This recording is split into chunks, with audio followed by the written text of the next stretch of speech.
All right, everyone, we are back. Testing, Cassia, testing. Can you hear me?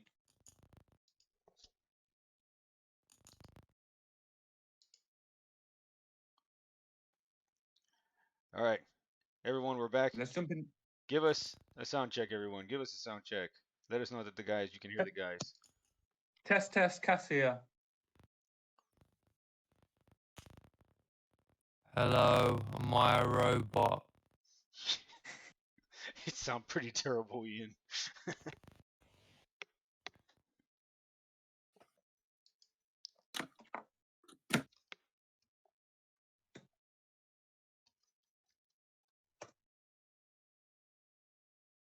Hey, we're up and running. We are up Yes, and running. great. We got 2 humans and a robotic Gondorian. Yeah. And we picked a good match. I think these guys are into match 3 already. I think it's 1-1 so far between the two of them.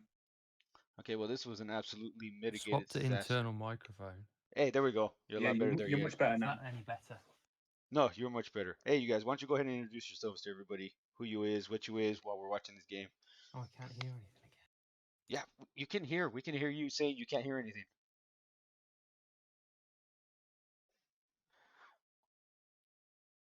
All right, so we have Dubby and our one and Yep. only non-location player. Is that right? In Anubis? No, that's Anubis. Is the one and only non-location player. I'm kind of rooting for him as well because he's gone for that different approach. Imagine that. Can you hear me now? Oh my god. Yes, we can, loud and clear. Yeah, especially. I've resorted to my internal microphone. I don't know what the pro mic was doing. Cool. So we're all here now. Hello, hello. Oh my god. You're a bit loud though. Oh, sorry. Yeah, when you asked if we could hear you loud and clear, is the emphasis on the loud. Hello. Right. Anyway, perfect. Ah, That's better. Who we watching? we are watching Anubis and Dub Dub. Anubis and Dub Dub. Okay. Dub's winning. No, it's 1-1. Yes, 1-1. Yeah. Is this best of 5? Yes. Yeah, best of 5. Oh yeah. So I play all my matches. Yeah, we noticed. 5. Yeah. Trust me. So it tends to just be 3 games. Ian, Jesus Christ, you're loud, Ian. Maybe it is coming through my pro mic. Yeah. I'm quite near to it. Yeah. This is one of the. Yeah, this is one of those matches that it's not always easy to tell because although Banebar doesn't have many allies on board and Dub will clear them, he's got that Necro Shroud. Those allies are going into graves, so there'll be hasted attacks coming. And replacing the shroud, getting look at that. lambs will keep the draw running. So almost as if on demand too. Oh, Otto, yeah.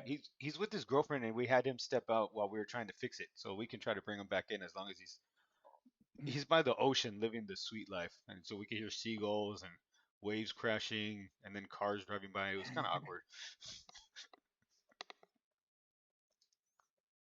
I think I'm quite behind the action on this game. Perhaps. Turn 5 I'm on. We're on turn 6. It's Dub's turn 6. Yeah, and he does have the board clear. Yeah, and the great thing for Dub here now is he's got everything in place that he needs. He's got that amulet working. He's got to a decent amount of CC. He's got his shadow energy if he needs to use that as well. Yeah, I mean, do you even bother utilizing his shadow energy to remove the location on Anubis's part, or do you keep it for the direct damage? Yeah, it depends on his hand. If he's got like them shrouds, and he can get that damage without leaving allies on board, or even a Durkan, which would just be coming in doing damage, getting killed, coming back again, then maybe not. Yeah, because then you just give him the availability to activate his resource renewal. Yeah. Yeah, and the key thing with Banebar's ability as well is it does direct damage to the hero. So that's crucial in itself to keep. Yes, Cass. This is Cass talking. Yes, Cass talking. And now Ian is completely gone. No, I'm here. Oh my Hello. God, Jesus. Yeah. I was just, trying to listen and learn there. Catch up. I think my screen is caught up now. We're on T7 action for Aramia. Thinking. Okay, how loudly is Ian coming through for the people that are Mine's still actually very loud. here? Yeah, He's a bit loud. It's not too bad. Just don't shout, Ian. Okay, I'm gonna lower the input from you guys, just unless you can lower your volume on your end or hold the mic far away from you or something, because when you're coming through, it's earth shattering. Yeah. If you click on yourself, Ian, you can put your own volume down. Ooh. Okay. There we go. Yeah, Somehow. that's better. That's better. No, I haven't changed anything. Oh, Right. okay. Just talking quietly. Yeah. Just do that then. Put my own volume down. I'll look into that. Yeah. So I anyway, think it's just so my exciting. Ooh, Okay, so this is Soulbound getting very armor. interesting here. Yeah. I mean, Anubis, I don't think does he have leyline nexus? Does he have any way to eat through that other than just pounding Yeah. himself into it? Yeah. Yeah. I'd think that he'd have some kind of tech in there, either maybe even an acid jet, because we're expecting so much lithium sledgehammer would have been Oh, would have been a wow. great choice. We're getting some Thanks, shade Low thrown Life. at Cass. Apparently your accent Yeah. is leaving some people wanting. Yeah, I can see Low Life. He's a good guy. He is. Really? I don't know. The name kind of says otherwise. I found the input volume. Oh my God, Ian, now we can't hear you at all.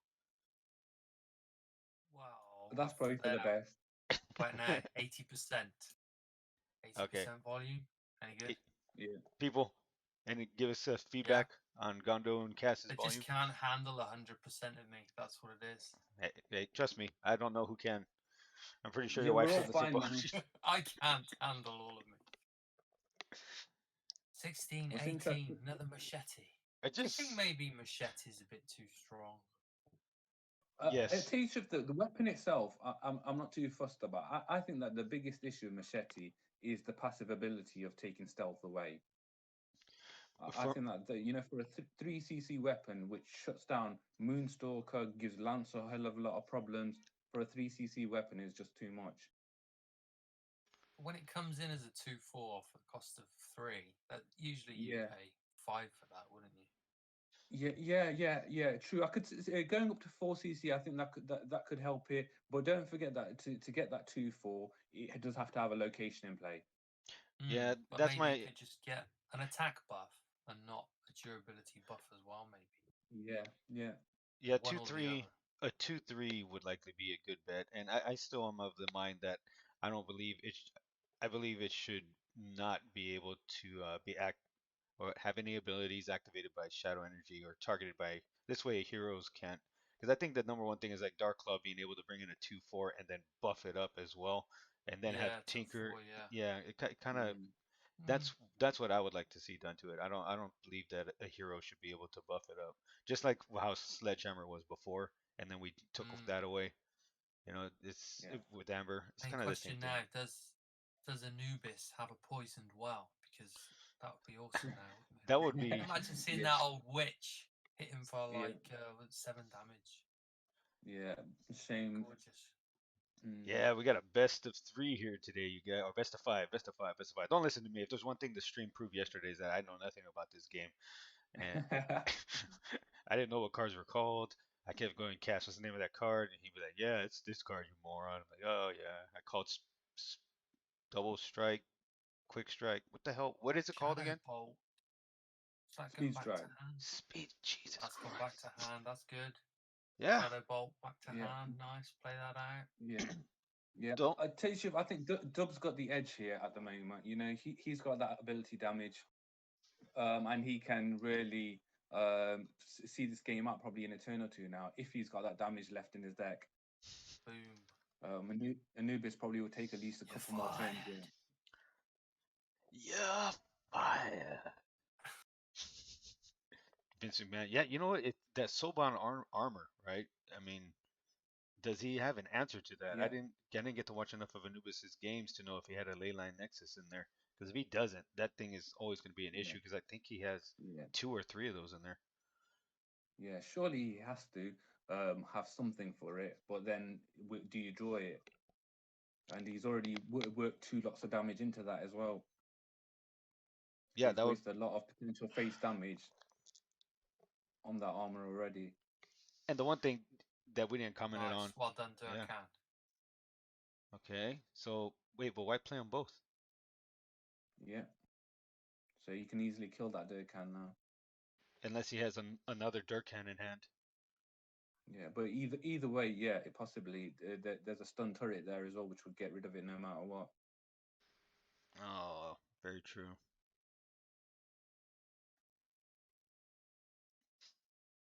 Running Digging, low on digging. cards, but I don't think it matters. I think he'll have enough, won't he? Yeah, yeah, I think it's just and he's Rainbow got that. can't really heal back from here without Yeah, allies to kill. yeah. One fireball and this is over because that armor can turn into an ally as well. He's got the weapon. Well, no, he'd be at 1 because he has that 1 ping from the shroud Oh still. yeah, that's right. Yes, he does. You're right. Look at that! I finally made you look like a moron. You did it. You did it to me all day yesterday. I Oh, finally. that's why Otto's just returned to watch the game. He'd given up on you, and then you said something insightful, and Otto's back now. Oh, Shadow Bolt. did Otto jump back into He the said chat? he left the game, then he rejoined the game. Oh, we should let him know that he can jump back in. I think he mostly wants to watch Anubis play anyway, so we're probably going to be bouncing around. Come on, I gotta say, it's nothing against Dub, but I do not want any more locations to advance. Ah. I just Okay. love to see Rainbow go. What is happening? I don't understand low life. Is that a British thing that he's referencing? He's German himself, Oh, but I don't know. I guess he's trying to stereotype the accent. Is somebody are they calling someone a low life, or are they just saying that Rainbow is low on life? well, there's a low life in the chat. That's his name. That's his IGN. Right. There's a low life who may be calling someone a low life who may be low on life. Harbinger. It's like Dub can't find any of his. Yeah, burn. You figure ability damage. he would have just put him out by now. He's not tacking even into the armor to get rid of it. Does he Seems not? weird. Does he not have any more machetes then? Hardly got anything left at all, has he? Yeah. He should use Loom. Then die. You remember what to we self-no coined damage. the last time Gundorian when you use Lumafate and the opponent doesn't draw a card? Oh, the Loom Boom? Yeah. Was it that? Yeah. Yeah, I love the Loom Boom. Yeah, that was. Love to do that. You came up with that on the fly. Oh, see, he's gonna discard and then he's gonna play another one, so he's gonna have another full durability. Oh, that's some serious pain. Because I'm pretty sure he has. I know he has at least 2 of these. So. But if there's a Soul Seeker around, and that soul-bound ally can get killed, And W used his ability, so heal might. yeah. Yeah, could see him over the edge. Yeah. And so he's Yeah, got but nothing we've left. already seen one Soul Seeker. Generally, I feel like he's just going to kill him off now, though. Isn't that? No, it's not quite no, enough. there's a 'cause of the armor. fireball. Not quite enough because of the armor. No, Yep. yeah. Oh, Okay, that'll do. Oh. The That'll do. armor. That's 2-1. You guys, that armor soaking up 2 hits. Otherwise he survived with 4 HP. Otherwise it would have been a draw. Yeah. That's crazy. Oh. So you've shown how many of those games? We'll just start with what we got now. We'll say we started with 1 game, Anubis and Dub, and then we can go from there. Because I probably won't even bother uploading the first part of the stream anyway. Ooh, I have mail. So what do we I, go with next? Blackie Namcastle, maybe? I got 33 shadowed crystals from my daily login. We should probably try to talk about that later on. But yeah, you want to do Oh, I Blackie? haven't checked how many I got. We'll do Blackie and Namcastle then. Oh wait, no, that's I got 7 minis. What's the what? Yeah. 7,900 for my login. Philip?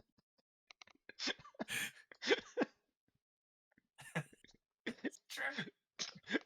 Kyle must get about 30,000. All right, let's do Philip W versus RS Purple Emoji since they're only 4 minutes in. The DC mirror. Yeah, well, there's like two of those Okay. going on right now, so right? Oh no, yeah, the DC mirror. Yep. I I mean, like, I have seen some variability in the DCs. Some you know, are no, using Relentless Savagery now, some are using. Not everybody's using Confluence. Yeah, Philip's 2-1 up in this match at the moment. you know what this remind me of is I think 2 or 3 years back when we had Tiny Tala running around, uh, Team TJ they rolled in and I think there was 3 of them and they all ran that deck if I'm not mistaken. Do you remember that? Tiny Tala. Yeah, the one with the I've heard a location. lot about it. Yeah, there was a location, and then all the allies were 2 or less. But then both of the Team Juggernaut players that ran it, they made it into the top 8. But then they both ran into mages, and you know how you take 1 damage every time an ally is killed, so they just got wrecked. It was the year Amber Fade won. Oh, right. That's 3 years ago, isn't it? Yeah, I think it was 3 years ago. Hey, look at that speed strike! Wow, this is a pretty perfect setup, right? This is basically about where you want to be for Philip. Both got some speedy striking. Pathfinder Both Machete. got Blood Moon, both got Machete.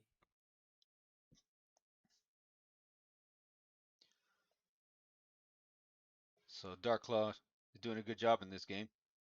I think he might be able to pull it out. Oh, I think the one with the Dark Claw mat will win, and the Dark Claw sleeves.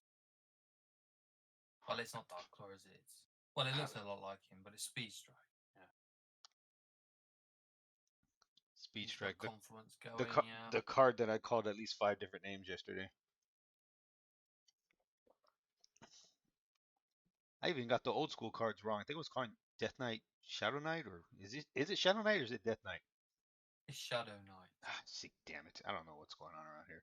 Death from Above wasted on, or actually, he's got no other targets, right? It's because all these guys play really is. I mean, nobody plays. What's the.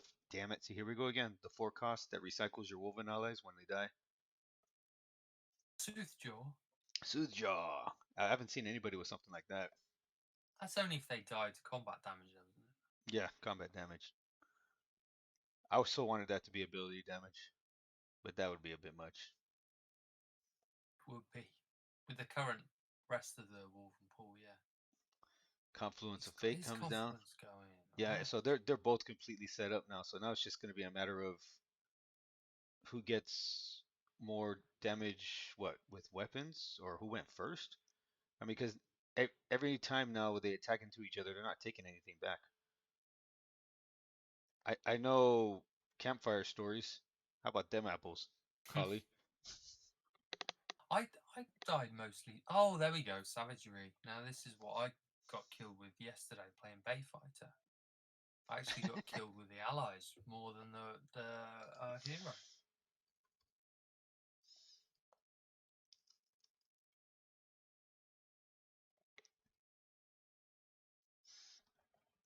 I'm getting destroyed for my lack of Shadow Era knowledge.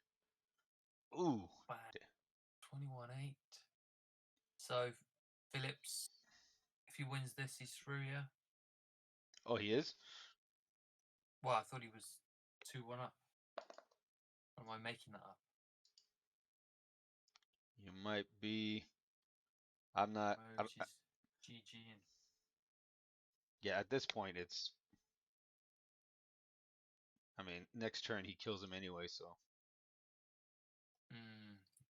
he's an armor. Yeah, and I don't think either one of these players run anything to get rid of a 3 cost or less item. No, I was cursing myself. I had Leyline Nexus yesterday and couldn't do anything with it. Even if they had Sledgehammer, you can't get rid of it, can you? Yeah, no. You would have to have Acid Jet and That be it. That's it. I was not expecting DC though. I was expecting Zana.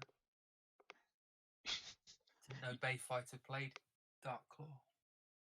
It was a real surprise to me that there was only one priest and everything yesterday. Me and Cass were talking about that, how like only one priest ended up showing up in the entire thing and no elementalis at all.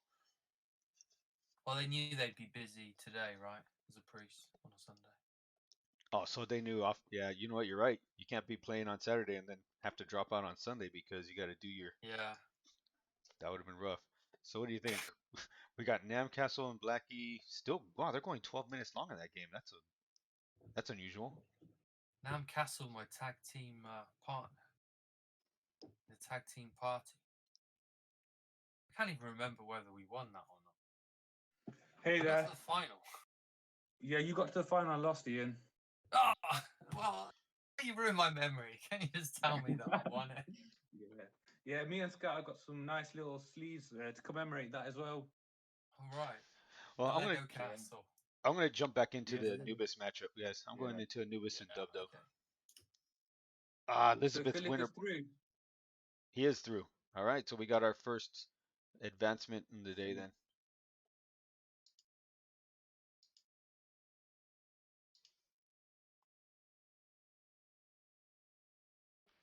It's not That's showing one up. scary looking map. What the the horror? Nice, yeah. All you see is the mouth once you start playing. You remember? There was no horrors played this tournament, I think, except for one. So I didn't get to do my patented, trademarked horror entry. Do you remember what that was? Every time someone played a Forgotten Horror, I think it was the last time around, I'd be like, the horror, the horror. I was with Starball, and he was probably like, this guy needs to shut up. So poison arrow. So that's gonna do no damage at all to that card, but locks him down for a turn. Yeah, which could be key. Wait, does that card take one damage from Banebow as well? It doesn't, right? Because Banebow's ability allows him to eat through whatever his ability would be. We got a Soul Seeker down Yeah, already. he'll take 2 off Banebow's ability. No. Ah. Disarming personality. All right, so that's a pretty unique card that you really don't see that often. But for anybody who doesn't know, what it does is it turns a weapon or armor into an ally, and it's a unique way to get it off the board. Now I love to see that card for a number of reasons. One, the pun, obviously. 2, Oh yeah. The artwork. Turning the sword into a person, sword type person. Really cool. Yeah, I like the way it's like smacking back, like get your hands off of me, unhand me. Oh, okay. So Anubis has that soulbound armor problem again here to deal with. And he Really does have, affected the last match. and he has amulet. I was gonna say, well, he doesn't have amulet, but then he played it out. That soaking up 16 damage potentially is just horrific. Oh yeah, it's terrible. But you can chip away at it. Chip away with a lower attack thing, but Anubis doesn't really have anybody low attack, does he? Did anybody watch Anubis play games yesterday besides watching on the stream? Because I mean, whatever I did, I never saw a ley line, but then he never really had a reason to use one either. So I can't even say for certainty if he has it or not. Yeah, because he was in one of the he was in that group with Vic and the Zana, and yeah, he didn't use it at all. So, but I would guess that there would be some sort of tech in that deck. But it's like Gondo I said just earlier, don't right? see it. Because Gondo was Yeah. saying like, why even bring it? Because it doesn't do anything against Sledgehammer. And I mean, what else would you bring Yeah. it for? I mean, if you weren't thinking there was going to be Yeah. any rogues, Yeah. then you wouldn't bring it for Ankle Breaker. Yeah, that is true. And that's why, maybe something like a Leyland Nexus, you'd expect a lot of Irem, and Irem always carries these armors, so it would definitely been useful there. But another useful card may have been Acid Jet. That does have an effect on Sledgehammer even. It reduces that duration, and Banebar has been known to carry that before as well. So Yeah, can do this little trick here now. No, he's not. yeah. So bring the ally back, but he won't live. Yeah, You want to get hit back, don't and you? hopefully he gets a Saklam on it. Yeah, he'll be able to Especially do. cast another armor over the top. Oh, There we go. there That's we go. what he did. Speak of the devil. He could have brought another dead ally back then, couldn't he? As well. But then that would have gone. Okay. To really go in for the kill. Let's see what he has here. So he doesn't have. Damn, that Shadow Bolt is such a. Yeah. It's always going to kill an ally because everything he has is going to have for. Oh my god, he drew into another conjuring. He's not going to be able to use his ability now, though, is he? It's just going to be all draw. Yeah, well, the only reason he would need it for is what, a machete. Do you think conjuring the amulet needs to be dialed down at all, or no?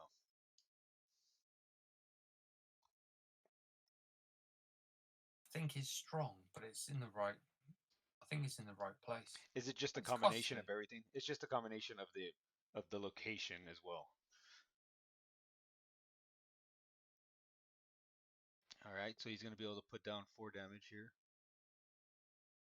He's looking a little better off now, but with the amulet in play, it's hard to say. I mean, he can easily reach into it. He's got a shot here. If he can, use that one now. Bring another one back. It's not looking that bad. If you can at least get him down to 5 health, right? Yeah. Oh, yeah, okay. then no Nova. Yeah, good call. That guy dies, but there wasn't enough dead ones in the grave to come back to hand. I think it was a good decision though. I mean, you get it out of, you're gonna get him out of the range of being able to Nova. I mean, because now it's good game if he does that. DMT plus ability. 2 more to go. Now this will be interesting. Will he kill the DMT, which can, bypass an armor? No. Okay. Yeah, no, he wants to get rid of that 4. That's the 6 damage on the board right there, though, isn't it? Yeah, it is. It really is. If no soulbound.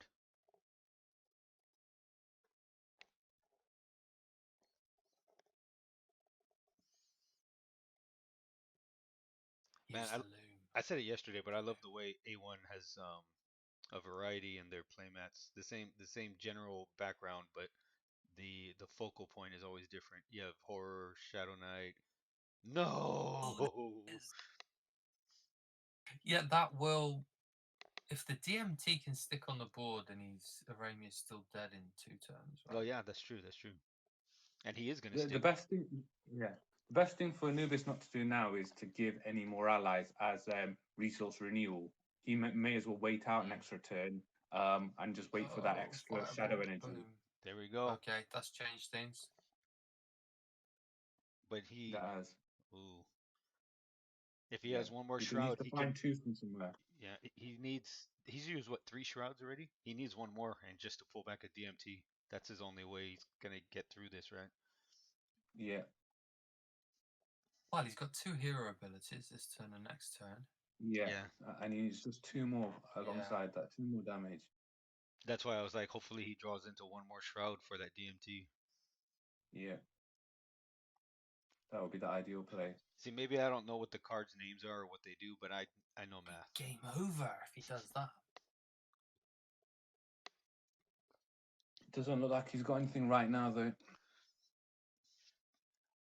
Is that iconic scene? I think it's an iconic scene. Was it Aliens 2? Game over, man. Game over. Oh. I can't see Dub moving that soulbound armor at all until he's got lethal. I'm gonna say Anubis has nothing for that, because I feel like if he had anything to remove it, we would have seen it by now. I mean, unless it's buried in the bottom half of his deck. Yeah. Oh, there's some healing action going. Oh yeah, tasty. use up. You got to heal up, haven't you? Stay out of range. Cool. No, no, The DMT could have. no. Yeah, pinged him. Yeah, but even still, it would only done 1 damage on impact, wouldn't it? And Yeah, then it would that's have just died. Yeah, but that's true. I It forget. really won't Now, does Durkan do damage on? Yeah, Yeah, they 2 definitely do damage. too. I know we haven't seen Not Durkan yet. in this game. I like Ian here. He's asking obvious questions. He's making my yesterday not look so bad. Oh, Yeah. how dare you! Oh, but now he's gonna take damage from drawing unless he destroys them in this one Oh, turn. shit! He's out of cards. Yeah. Good call. Well, that'll kill him then, won't it? He should use Loom of Fate. So this could be Bad Santa to kill him off. If Anubis Yeah, but has he it. won't have bad something that Oh, he has got Oh! Ley Line, but too late, kind of. Zap the hero. He draws a card. He's not quite dead. No, he's not. Oh my god. He pulled the ley line just too That late, you, huh? you know we discussed that discarded death mage, that 1 ping that was needed. Yeah, Oh, ping might have worked. that would have Yeah. that would have been it. Has he got? What does he need now? Because he's gonna get buffed up. The harness. That's no good. Harness won't do anything. Fireball? Is he trolling us? Are you trolling us, Dub Dub? Fireball's not enough. He hasn't got enough damage. He can't have. He can't. He's not even got a fireball, because he would have used it there. Death to the fact that you had too much draw. Yeah, just end turn and win, right? There we go. 2-all. Tasty. Hey, you know So nothing. we know Ley Line's in there now. We know he's got at least one now. We've not seen the Blackie match yet, so maybe we should get on that. It's just started there. Namco This is the Fidelity. decider. 2-all. Oh. And you know what? And this is the most unique matchup too, with actually someone that's not using a location. Otherwise, I would say yeah, we haven't seen Yeah, Blackie. these are the 2 least expected heroes. I think we got to stay with this matchup. I think it's the best one Gotta do for the today. decider. Yeah, we got to stick with it. Blackie, I'm sorry. Navcastle, I'm sorry. Actually, Nav, I'm not sorry. This is what you get for not having sleeves and a playmat yesterday. We're gonna What? wait Has on he still not got them? I don't know. Day. Yesterday he didn't. That was quite. That was quite the difference tragedy. between us winning the tag team or not. He didn't bring sleeves and playmat. So they're getting set up for their final. Yeah, we got to follow this one to the end. This is the one everyone wanted to see anyway. The guy without a location. How far can he go? Can he make it to the end without a location card? Georgia and Vanity just started as well. They're at 2-2 as well. What do you think? Jump in there or jump for Anubis? Wait for Anubis. Lowest first. I've got a soft spot for Mo Georgie. Yeah, let's give it a shot. He's gonna get through anyway. He's gonna get through anyway. You think so? Let's go. They're up. Let's check out Mojoji. Here's a close match. I'm in Mojoji. We'll go Mojoji. All right, let's check out Majorgi. Majorgi, my dear old Majorgi. Wow, I love all the color on display. That's just gorgeous. And yeah, Sorry, in the mirror. No. this playmat. Yeah. This is a nice vantage point, regardless. Whoever designed that playmat, bravo to you. They're calling for a fireball nerf in the chat. How interesting. Loom boom.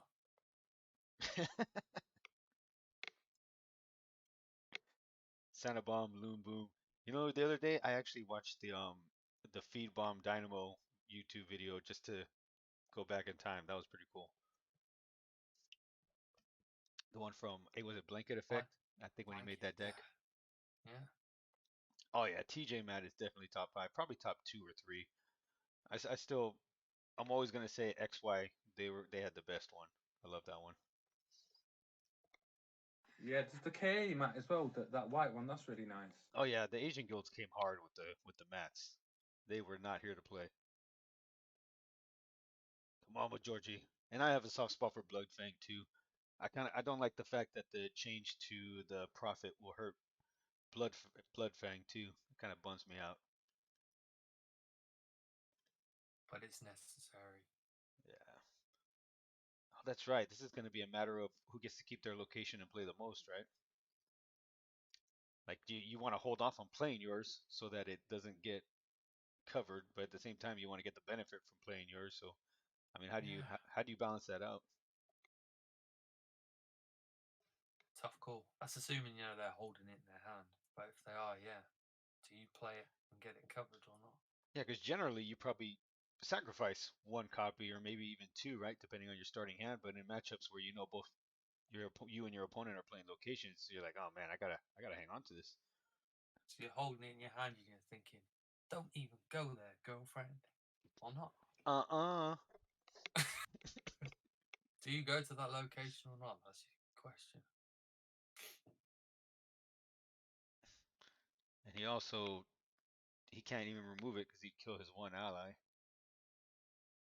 Thank you, Collie. Wolven Scout, I gotta love Wolven Scout. Been around a long time. That's a Call of the Crystals card, isn't it?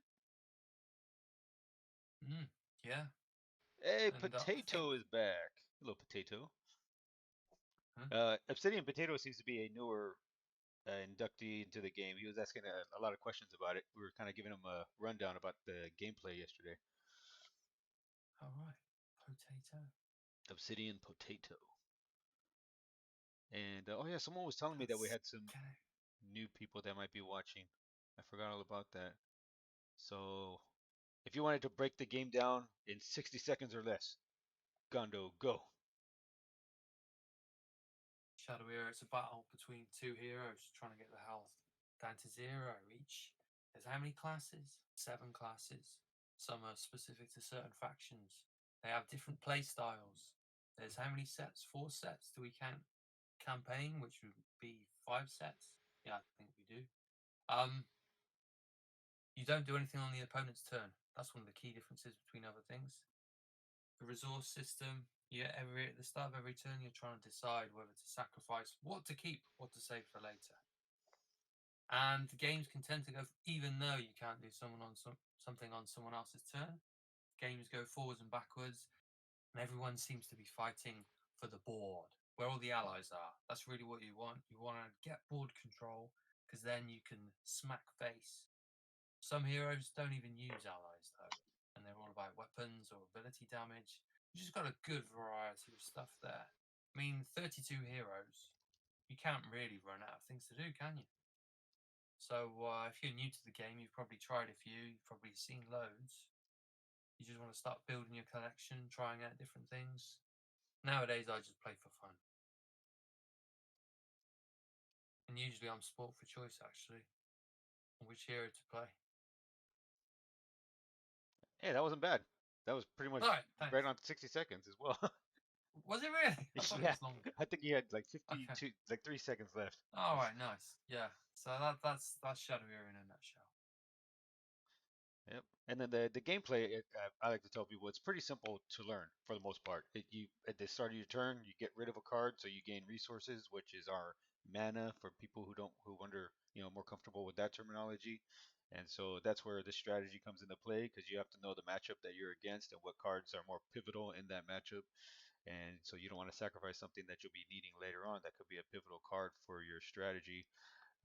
The cost, each hero has a unique ability that they're able to utilize. It's showcased in the text, and you can see its activation cost on the bottom left hand, or the purple number there on the bottom left hand corner is shadow energy. You acquire 1 shadow energy at the start of every turn, except if you're going first. So if you're going first, you do not get 1 on your first turn. And you have items, weapons that you can summon that have an attack value and a durability value. Durability value gets lowered by 1 each time it is used in combat. Armor's durability value, same thing. If you get attacked into or you take any retaliatory damage, it gets reduced by 1. Allies have an attack value, a health value. Interaction between allies is whoever's attacking deals damage first, unless the opponent has an ability that says otherwise. Some allies have on summon abilities, some don't, and I think that's about as Well, quick a you've reeled breakthrough. that off really well. Yeah, Yeah, okay. I like that. And then locations are a bit of a talking point right now because it's a card that you can play for no cost. It's just based off of the turn. As you see here, it says T3. It's upside down in my view because it's the opponent's.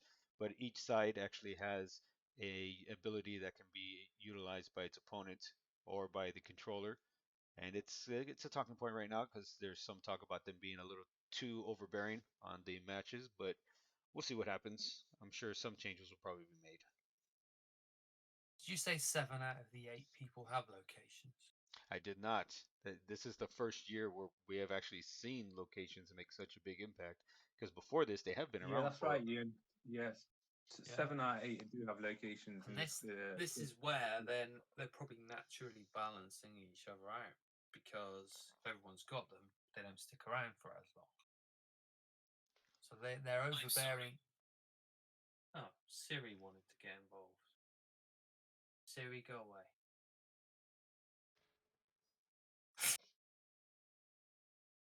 Stupid watch. Yeah, anyway. Oh, Nova. Of course, Gout would have. Mo Georgie would have seen that coming, right? Unless he just drew Supernova. Is this 2-all, really? Yeah. But it leaves that it leaves Lost after that Supernova in dangerous territory because Bloodfang can use his ability. He can use the location as well, and can get a really big attack into face. Oh, Midnight Howl. Yeah. Shaman, get back somebody expensive. Play that somebody. Midnight Howl it. Could be it, couldn't it? Not quite yet, but we'll be very close. What? Okay, Midnight Howl, but has he not got a fatty? No, he does, but he doesn't want to leave anything on board because that puts him in trouble. Whereas now he's in a where you can have a next turn kill. Right, he can't be that. No, wait, that's the wrong location. Oh, you're thinking he might play that location? His own Irem. Yeah. So Right. you could have his own location. He could have used those allies that were on board. They were very low health allies to get to that 12 HP. A couple of lightning strikes and fireball. Yes, but now that Irem's not going to do that. Yeah, that's right.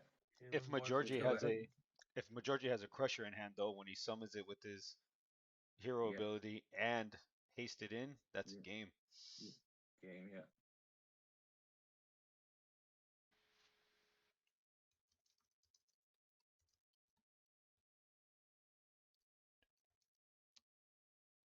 There's a Den Mother 7/4. And here comes the Midnight Howl. That was it. He pulled the Midnight Howl. So it wasn't a win by Crusher, it was a win by Den Mother. I didn't see that coming. Den Mother. I bet Vanity's going, mother. Killed by your mother. There were lots of your mother jokes coming out. Yeah, that's all I could hear too. It goes, yo mama. Yeah. So we've got 2 semi-finalists now. It looks like we've got Mo George, we've got Philip already there, and the other 2 matches are at 2-2 at the moment. We've got Anubis and Dub Dub, and I believe Namcastle and Blackie's at 2-2 as well. So Namcastle won. So Namcastle won. Did he win? Yeah, he beat. It's right here. Yeah, but I think that took it to 2-2. Oh, did it? All right. Well, should we jump? The only one up right now is Anubis and Dub Dub. Yeah. Should we just jump in and see if we catch up? Yeah. Yeah. Let's speed commentate. Nobody spoiler it. Nobody. All right. Who wants to take the speed commentating? 41 cards versus 42 cards. I mean, if he had 42 cards, he wouldn't have run out in the other game, would he? So who's going to do the speed commentating? Cass, go. Okay, so we've got the early turns here. Ideal turn 2 there for Anubis with the Harbinger. The key thing for the undead is getting allies into that graveyard. It allows things like Tormentor, Durkan to start working sooner, and so that discard of the extra Harbinger was really useful. Crypt spawns in there as well now to join him. Yeah. Here we go, Shroud. Will he bring someone back yet? No, not yet. He wants to leave the grave full. Yeah. So the thing is, with Shroud, the ideal thing is if you just waste it on turn 3, it's wasted. If you get to like turn 5 or 6, you can either put another Shroud down or get that sack clam and get that draw going. Much more useful than if you can. There we go. Guessing I've got another Shroud now. Oh no, sack clam. Ricochet trap. Pretty cool. Good against Dark Claw. Yeah, I'm guessing that's the whole reason it's there.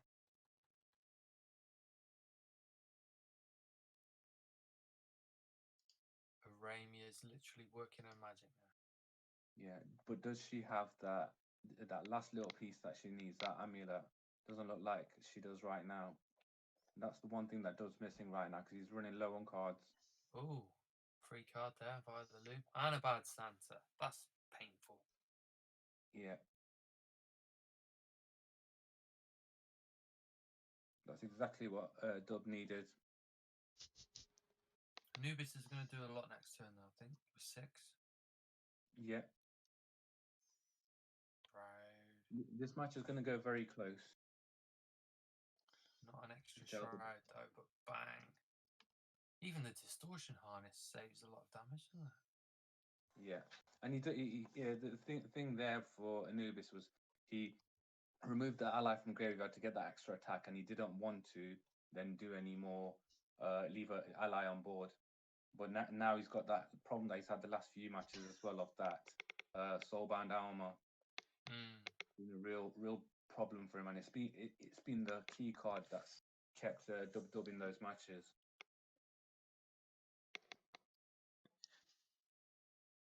Amulet going, perfect. Exactly what you needed. It's some BS from Anubis. Pinja, Shroud. Nice. He's saving the Shroud. Okay. Ready to do another Shroud. Possibly. Later. So he can bring back 2 and keep one of them. Yeah? Yeah. Yes, Charlie, this is at 2-2.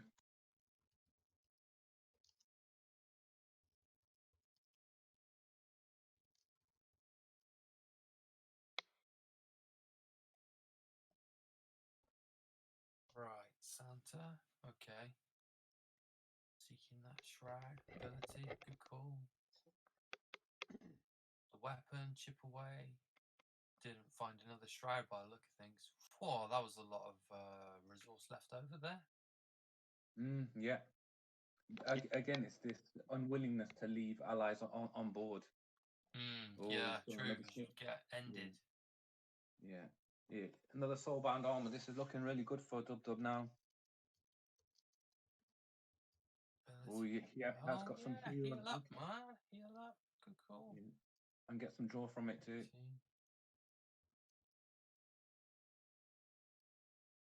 Right, so he could have used the Shroud there to bring an ally back. Yeah. And it wouldn't have stayed on board. Yeah, and Dub's running into that same problem he's had in his losses where he's decked out. He's got 2 cards left in his tech. Oh, yeah, look at this. Heal up to 19. DMT, how you liking that? Whoa, that's a nice combo, eh? Yeah, very nice. He's got enough cards to see this out. The 19 health keeps him away from any real worry for now. Yeah. And I'm not sure. Yeah, he's putting an ally down, which will give which will give Anubis another chance to heal, possibly, or not. Gambit, not bad. Good. He's running low as well now. Wow. Yeah. Cool. Take him out of the game for a second. Oh, brilliant! Yeah. Fantastic. That limits the damage. Oh, Weevil. Very nice. Brilliant. Yeah. Oh, it's actually finished. I'm guessing that. Well, no spoilers. Yeah. Someone's disconnected, but we don't know who. Yeah. By hero ability plus a Weevil takes him down to 2, and then Durkan for the win. He's done it. Nice. Anubis pulled it out of the back. If I'm not Double mistaken, Durkan. Anubis has also been playing Banebo a lot on ladder recently, so it's actually not a Yeah. surprise at all to see him in here. And like Cass said, he brought him. Pretty sure you saw he was in That's the a finals lovely last deck year. that I'm going to copy because I like Banebo. Yeah. Anubis I should be brings able to Banebo. climb the ladder as well. We got nothing but net deckers in this chat. I'll put my own spin on it because obviously it can be improved. He's like, I put in Yeah. an extra bad Santa, and it becomes the Gondorian special. Hey, we can watch Black So we've and got Black and Namcastle now. Namcastle. Yep, let's jump into So that's Blackie then. Yes, that's that 2-2. So that's that last one we're waiting for round 1. So we've got Philip against Anubis in the semi-finals, and then George will play the winner of this match.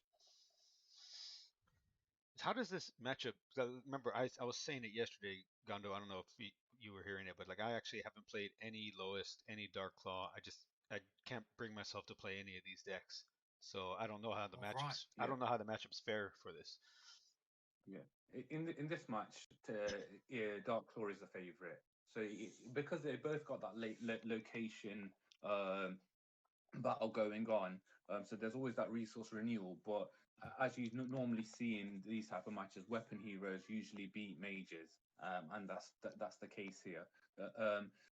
That Lost will have something like a Snow Sapphire, which will be very dangerous for the Dark Claw to deal with, and I'm sure we'll see that at some point.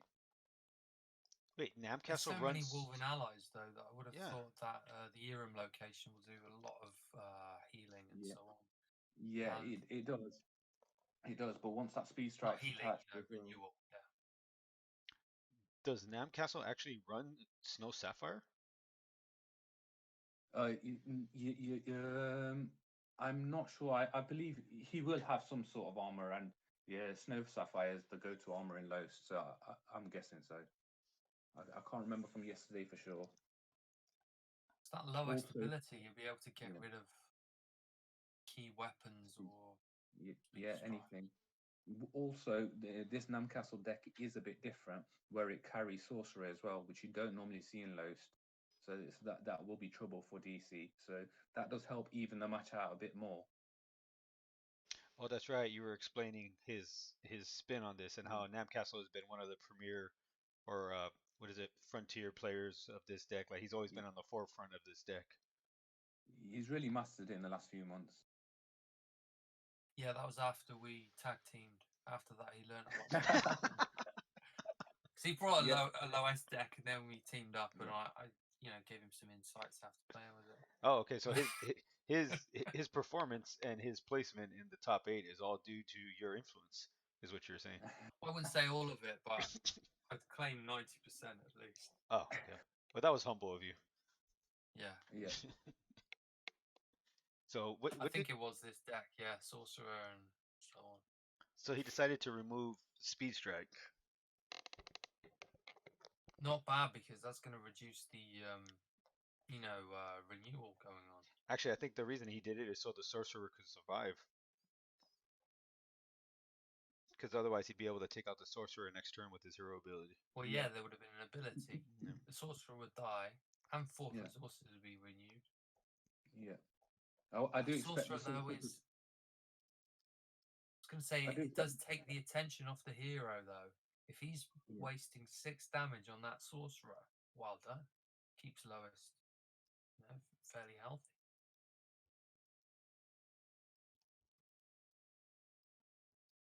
DC needs like a death from above or something there.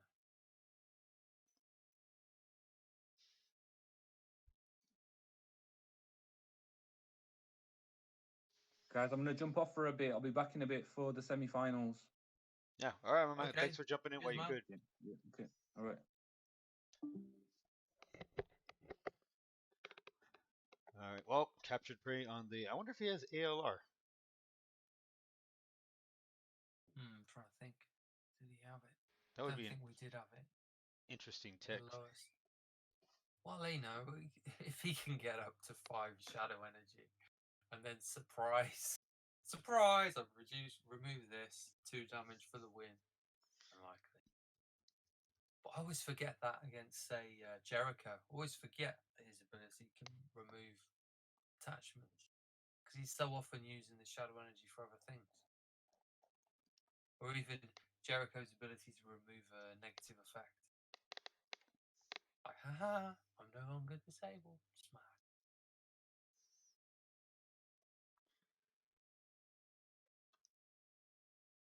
Who's in the best position currently? Well, you know, Lois has got something on the board. Hasn't got much draw going on.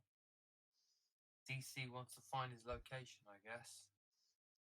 Yeah, they both haven't played a location. This is looking like a match out of 2017. Those are the days, my friend. And the no speed strike really slows Darklaw down.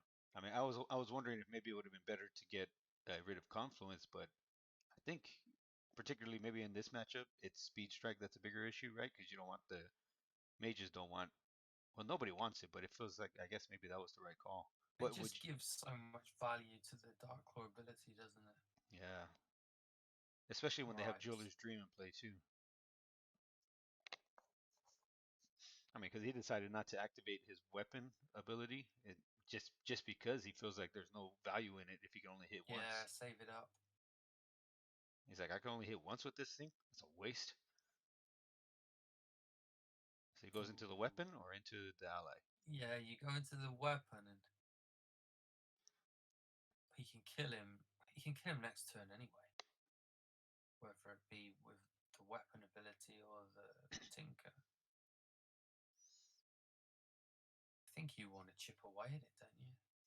Yeah, I would feel like it, but at 5 durability, does it really matter? And either way, you want to get face damage on the hero, right? So Well, yeah, I mean chip away at the hero, yeah. yeah.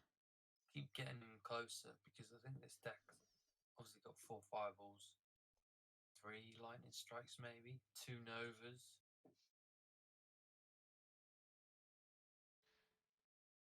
And again, it draws focus from the hero now.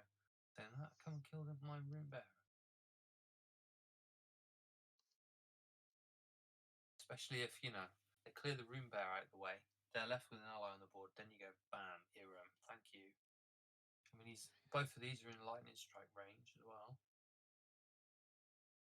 Although you'd usually want to lightning strike the hero with one of them.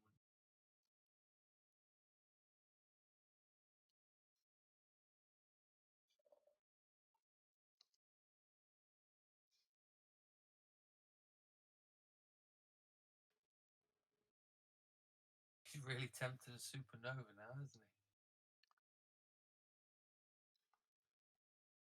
Get rid of all those guys. Didn't use the ability. Did he? He's still there. Mango.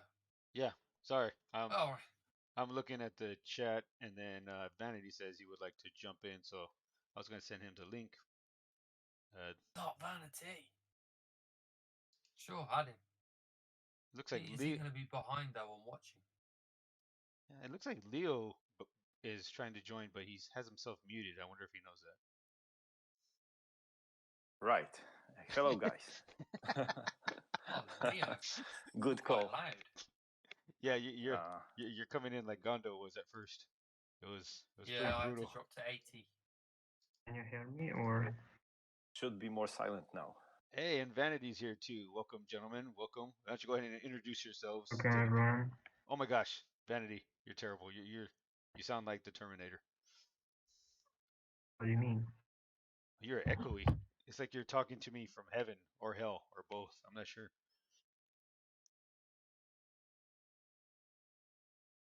Am So I still basically, echoing? he's himself. Okay. Wait a minute. So how's the game going?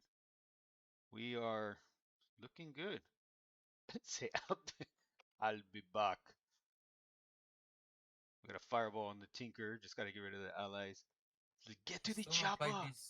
his speed strike down yet, but surely he's gonna play it now. And then renew a bunch of resources. Yep. Hey, Vanity, give us another sound check. Is it better now? Actually, yeah, that is better. Okay, And Leo? fine. Yeah, it's fine, I guess. Oh no, I was just trying to get everybody's voice in there. All right, cool. Well, we have Vanity who just Lost. yeah. But hey, you Got were in the killed top by the 8. dead mother. Oh yeah, that was a hell of a way to go out. That's the first time I ever saw someone lose in that fashion. So I'll never forget you for that. I actually conceded before he attacked me, but it wasn't shown. Hey, Yeah, like So, what are we really- watching? we are in the 5th game of Namcastle and RS Blackie, but I mean, I think it'd be best for you guys to just look at the stream for now because you won't catch up in time. Andale, andale. Epa, epa, arriba, arriba. They This told is me a to say it. fight for the semi-finals. Yeah, this is for the final 4. Hey, Vanity, Lowest is you gotta turn not down your, looking your good. volume a little bit still. You're still kind of loud. this is game 5, right? Yeah. Vanity, Vanity, volume, volume. You're coming in hard. You're coming in real high. Yes, you're a bit too loud, Vanity. He's almost as loud as his playmat, which is very loud. It's better now. Is A it better? bit more down. A bit more down. the Yeah, more volume. down. Whatever you're at, drop it by 15%. Probably be okay. Now it's fine. Jesus Christ. Are you going up or down? The the the I was button going, that goes I was going down. I don't think so, brother. I'm at 40%. 40%. Jesus, what the hell do you have? Are you Go to doing that in the Discord setting? Yep. Make it and 10. this is Make it 10. 10. 10. About 10. Wow. So Yeah, what? Should we go back to the it's game right. now, anyway? Yeah, we'll go ahead and call it Gondo. Hey, So the Rune Bearers just got rid of the weapon at least. That's good, but surely Blackie's got another. He's got 7 cards in hand. 18 health on the Dark Claw. That's yeah, gonna take a lot to chip away at. and he's been using his ability damage on the hero, on the allies too, so he hasn't been able to focus it on Dark Claw, right? So at this point in the game, you kind of figure that this has to be more in favor of Dark Claw because he's only a turn away from closing it out. Well, he's gonna get hit for 8 now anyway, but the Well, 7, yeah. armor will save one of them. Yeah. I don't know if this guy runs Midnight Howl. Unless something massive happens, this is pretty much game over. Yeah. Vanity, you're killing us, brother. Your volume is Dead loud. Again? Mother for the win. Yeah, your volume is loud, and your feedback GGs. is everything is loud. Oh, my partner, Namcastle. He did have a Midnight Howl. And it probably is Ooh. midnight where Namcastle is. Is it? It's 6:30 a.m. for me. All right. And he probably is howling in his house right now. I would- Sure, he should have partnered with me. He would have got further. Lego Alright. Castle forever. Are you still selling out the Legos, Gondo? Yeah. Yes. So that's our final 4 then, right? So Blackie has made it into the final 4. Yep, we've got an Anubis versus a Philip. Yeah, and let's Blackie versus a Mo Georgie. Well, I'm jumping into the Nubis one because they're the only ones Yeah. rolling as far as I can see. And I'm curious about this one because that Pathfinder's machete is exactly what it needs to be to wipe all of his allies. You know, he's the 4 attack power. Everything he has is 4 HP. So kind of wonder how this is going to work out. I think it's going to be pretty ugly. I'm not gonna lie. I kind of want Anubis to take it. It'd be nice to see Banebo win, but it would also be nice to see Darkclaw win. Maybe 2 hero. That's game 1. Oh, game 1. Yeah, Is that game 1? I think it is. Yep. Alright. Good. So the Soul Seeker will be pretty handy in this game. Stay out of Dark Claw smash to the face range. Ooh, But that yikes! Woven Resilience is annoying. That's really bad. Yeah, that's gonna reduce the damage to him as well, isn't it, from the ability? Oh, well, it won't reduce it from Banebo's ability. Yeah, it will, because it's not an ally or armor ability. It's a card ability. You're right. Can be prevented by ally or armor abilities, yeah. Oh my God, I'm on a roll today. I sound like I know what I'm talking about. It was bound to happen. So Soul I Seeker wonder here. if Anubis knew that. He wasted, because yesterday I didn't read what card was on an ally and it cost me. There we go, got rid of him now, healed up.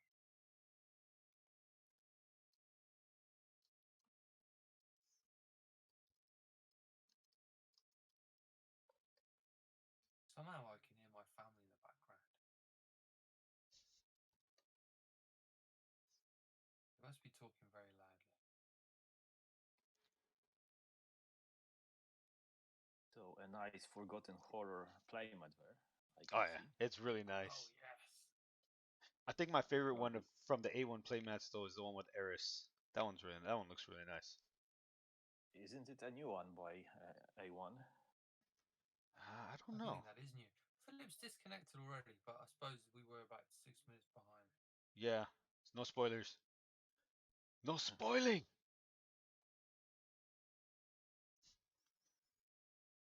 All right, so Just gonna mute myself for a while and find out what my noise is in the background.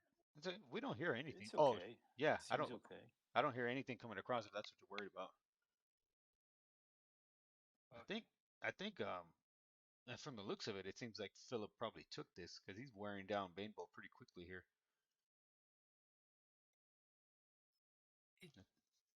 Yeah. You never know though. With these shrouds, they can really start throwing lots of things at you, wearing down weapons.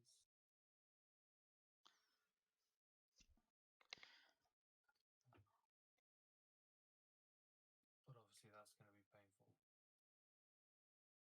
All right, well, Vanity just said the location player won, so we might as well jump out and check out the next matchup. All right, what do we got Even next? when he's muted, he's still making an impact. Well, they have their second game up. Do you want to just jump into that? The first game for the other one hasn't started yet. Okay. We'll go into Philip and Anubis game 2. At least we'll be full on. I'll join it, but I'm going to step away for a minute. Yeah, go right ahead. Go right Come ahead. back. Leo, how you been, man? I'm right with you. How you been? How's life treating you? This COVID stuff in your country? It's okay. For me at least. Yeah, same for me. Same for me. What do you Been think? trying to stay safe. Yeah, that's all anybody could do. I hope everybody, whoever comes across this video, whoever watches and listens, hope they're doing okay. Hope family's good. I actually had an aunt that passed away from the illness, so it's actually coming to my family personally. So I know what people out there are going through. We got Nubis, and so right now we got Philip up 1-0, and I don't know. I've played some Banebo, and whenever I came into this matchup, it always seemed very difficult, and I could never really put my finger on why. But it was always something I could never really get a win against the Dark Claw. I don't know if it was just all the Maybe it's some problem with you. yeah, that obviously is the case because I'm streaming, not playing. So that is, but I think it also had something to do with the fact that he could just always clear my allies because his Pathfinder Machete would always have that 4 attack, and all my allies are either 4 or less health. So I could never get anything to stick on the board, and so that was always Some a problem. people play with horrors a lot. We got And the armor that allows to stay alive, the undead allies. Confluence, but That may help. even Forgotten Horror only has a 4 HP too, though. So Yeah, but it's more of allies that way. and he's got a pretty good setup. He's got his location. He had that Prophet. He had the Blood Moon. He got his. This is about as good as it gets for Darklaw, I think. Turn 1 through 3. I'm not sure if you want it any better than this. It looks Harbinger. pretty good as a setup. Oh, I didn't. He has Ricochet Trap. I did not know he had that in his deck. That's definitely a Darklaw tech. Yeah, that's a good tag for weapon heroes. But I don't think I've seen him play it once.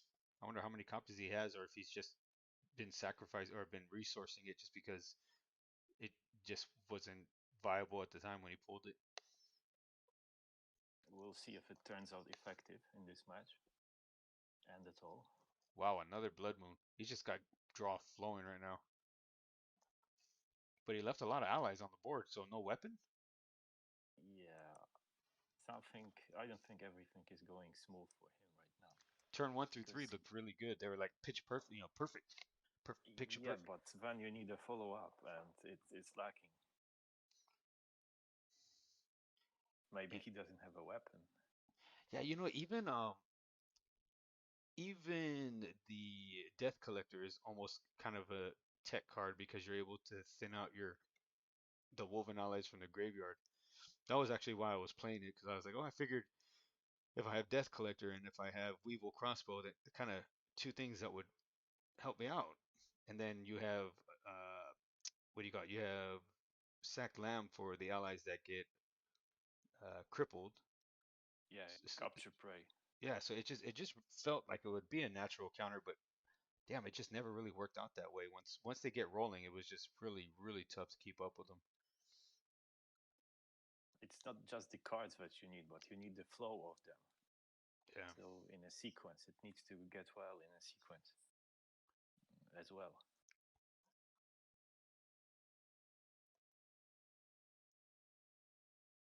Yeah, the fact that Philip doesn't have a weapon down yet, and we're going into turn 6. I mean, I think it just hasn't been the best opportunity to play one. But I wonder if he's just having some bad luck as well, maybe not drawing into them.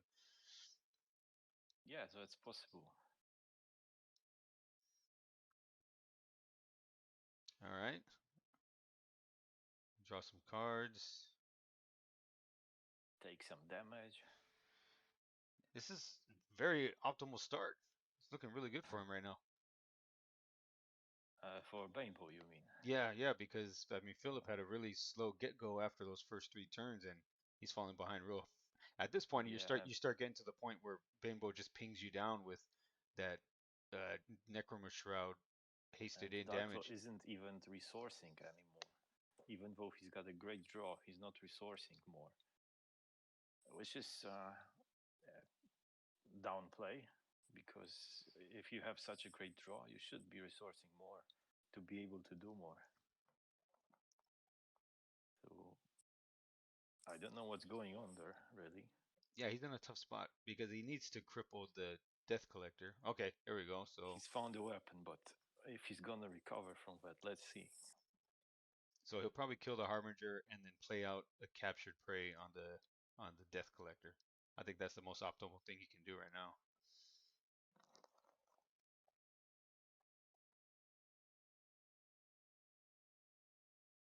He has to have a captured prey in hand. Wait, wow. Okay, yeah, so here we come. Oh, wow, he does not have captured prey. Ooh, but he does have Shriek of the Vengeance. Wow, that takes basically 3 damage off of his face. Yeah, and that's a tag that could be working for Darklaw. The Shriek of Vengeance in such situations could be nice. I can't remember the last time I saw that card played. I mean, it's a good card for the cost. You get to Yeah, it's a great tech when used properly in proper moment. All right, another Hunter's Gambit, so he's gonna probably eat the Tinker out of the grave. Oh no, he's gonna go ahead and just attack into Darklaw. I wonder if he's got the heal, if Darklaw's got the heal. I don't believe so. I don't believe he What's the does. card name? Regeneration? Yeah, And regen. the second one, attachment for going solo. Lone Wolf. But yeah, Lone Wolf. But that one heals you quite slow. Yeah, only 2 per turn. And he's got allies, so I don't think he's playing that. Well, it does get to a point where you wouldn't mind being a solo player, but yeah, it still would be probably Yeah. something you would want saved for something else. Evolution. So he did resource, but he was at 5 resource lately. Only just now resource again, because he used the Shriek of Vengeance, and it destroyed his own resource. So he's still playing on something like 5-6 resources.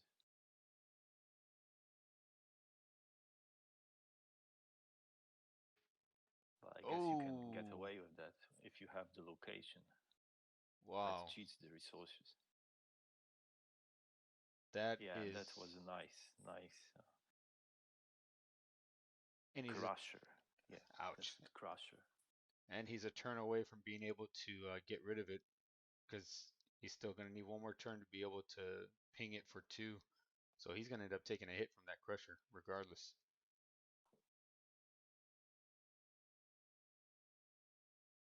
Well, he's probably gonna answer somehow.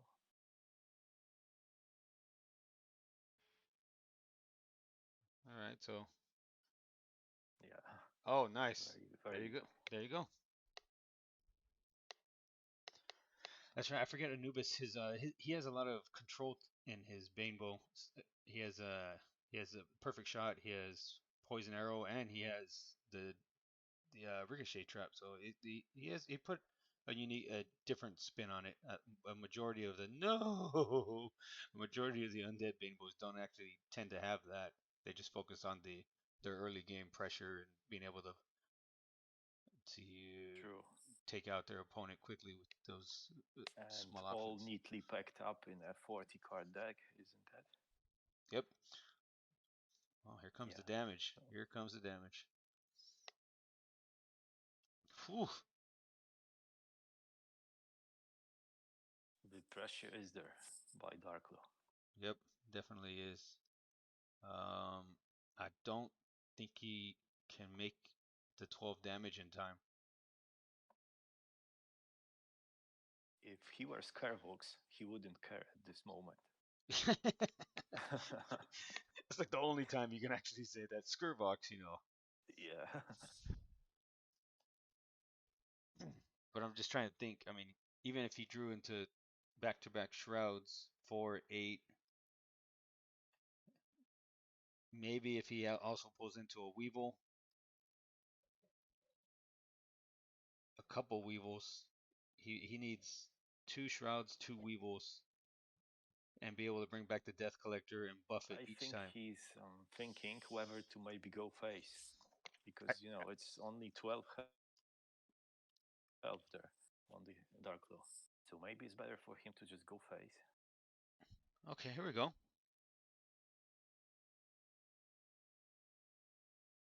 Would you kill that ally to heal? Oh, yeah, see, look, he's trying to figure out what to do as well.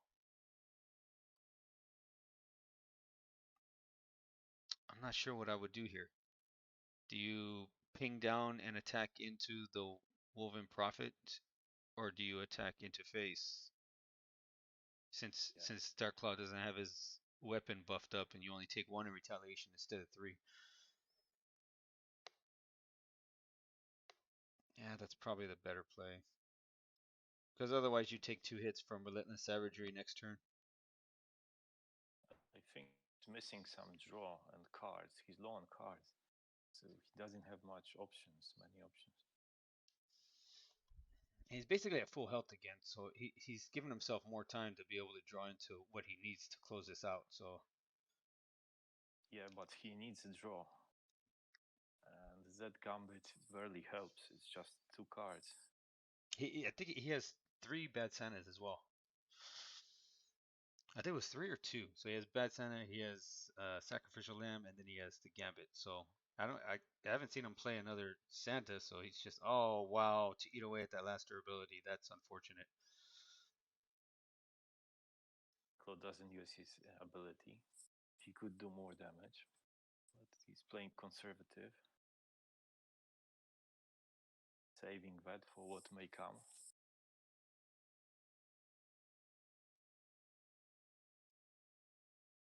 I think this is it. I mean, yeah. I feel like this is the game. He's not going to be able to get rid of that 10 damage in time. Where are his shrouds, Bo? They must be buried. They must be buried. I mean, because what is that? It's 11, 14, 15 damage, 17 damage next turn, right? Here it comes. Okay, so there's one. So he'll pull in the Death Collector, buff it up, and then hopefully play another Shroud and do the same thing again. He's going face. Oh, there we go. Okay. One more Death Collector. Or that. That does not do it. Oh, and he needs to utilize that to drop attack value down. Because he might take too much. I think, no, that's what he needed was another Death Collector there to do the same thing and then hopefully draw into a Weevil and close it out. Oh, that should do it.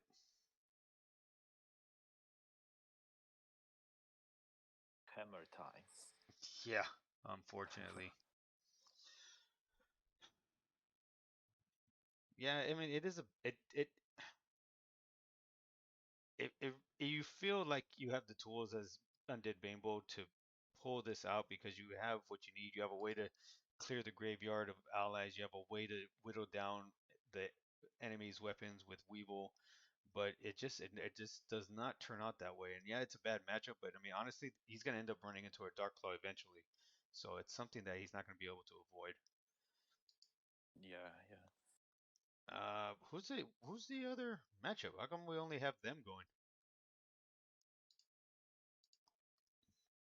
The other one is BT and oh yeah, Blackie. So Georgie and Blackie. And honestly, it would have been just as bad if he ran into Bloodfang, because Bloodfang with all the crushers, I mean, your allies are not going to stick around anyway. Yeah, it's true. I don't think there's a second game started. So Okay, so we just hold on. So why don't you talk about what you had mentioned? You said you had a comment about the current meta, the current state of things. well, I'm not really liking it. It's pretty uncool. Let's see how it pans out in this tournament. Yeah, locations have definitely made some noise this time around. They're definitely here I'm showing okay a with force. the locations. Some of them might need a bit of polishing, balancing, but in general, I think they make the play more interesting. How would you change the ones that are currently making all the noise? Well, I'd nerf a bit the Erum location to get it exiled, because it's actually a minor nerf, which will be very nicely targeted, because it will get your hand more crowded, so don't allow the match to proceed that fast, and be much more wary of his location, conserving location. What do you think? Couldn't easily resource location. What do you think about the damage dealing aspect of it? The damage dealing. You know how That when it you allows yeah too well fast damage. yeah that the non-controller when they try to get rid of it that they have to deal 2 damage to their entire board presence. Usually, I don't care about it in my games because, well, also the non-controller could avoid it. That's one of the reasons. Only by using the non-controller part before playing his allies. That's the way you can avoid it when your board is empty. You can even use it to your advantage by damaging opponent allies and then only play your allies. So I think it's a double-edged sword.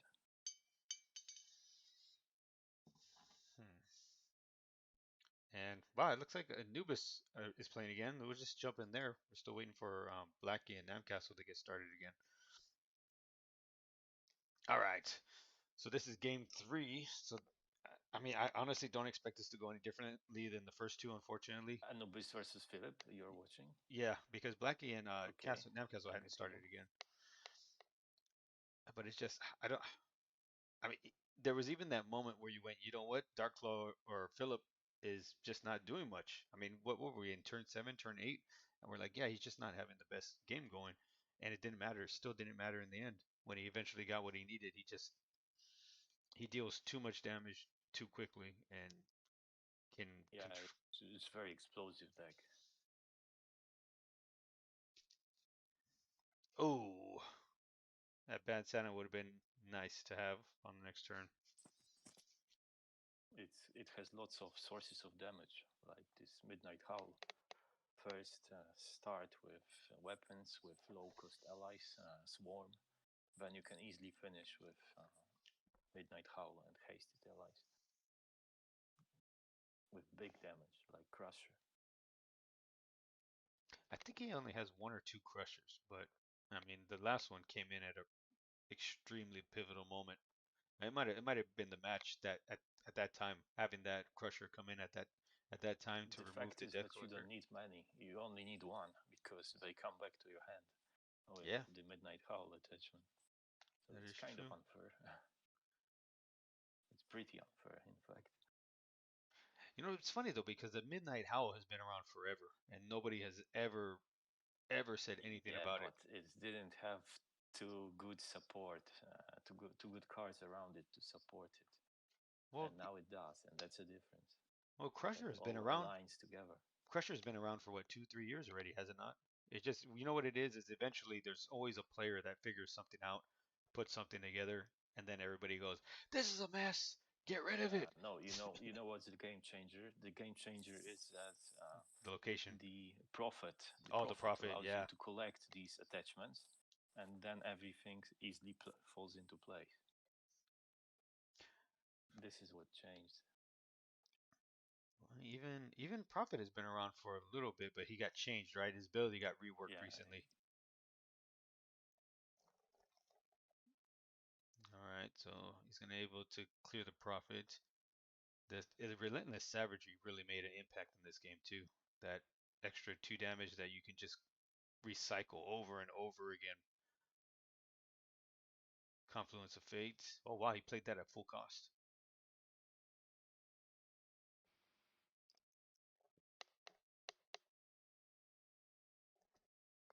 let's see if it's gonna cost him the game or not. That's actually interesting to see. If Yeah, playing that Confluence full cost will oh yeah, for Darkclaw, it's almost something you never see. make him lose or not. If the fact that he So had to do that, that's like probably one of the least optimal turns you could have playing Darkclaw, right? So that just shows you what his hand situation is. it's your draw for the future. It's quite costly, yeah, right, for resources. But let's see how it pans out. All right, he's Now going to be able to. slowly making Yeah, comeback. he's going to be able to get rid of Disabled this one weapon. of the allies. Darklaw's going to have to spend more resources though on another weapon now. So Although he's pretty low on the health again.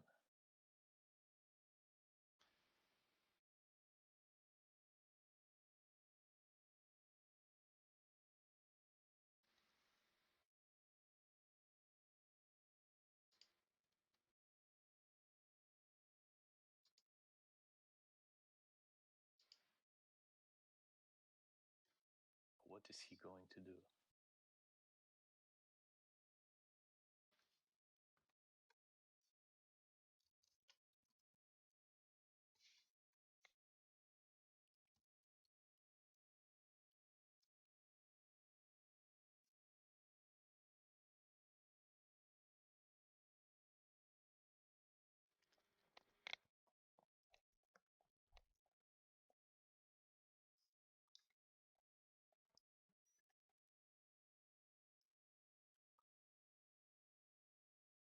And he doesn't have Speed Strike on. So he was only able to kill one ally with sword. Jeweler's Dream. So Yeah. got 3 resources, but what is he going to do with them?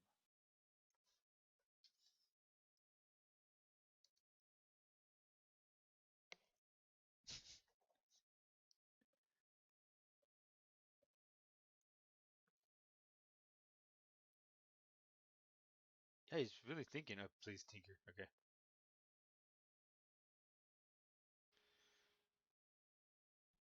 Yeah, I guess double strike makes more sense. Speed strike just sounds faster. So speed strike doesn't usually equate to more than one attack, right? So yeah, I agree with you. All right. So disregarding going into the ally to get health back, he just wants to get some damage on the hero. Yeah, you gotta attack. It's gonna die either way next turn. Yes. And go face. Go face with the bow. Yeah, might as well. You got a huge health advantage here.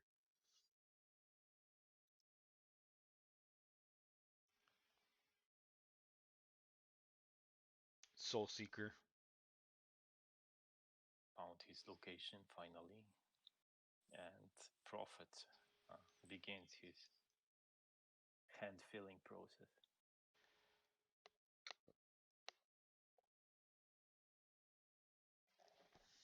There you go, a power turn by Darklaw.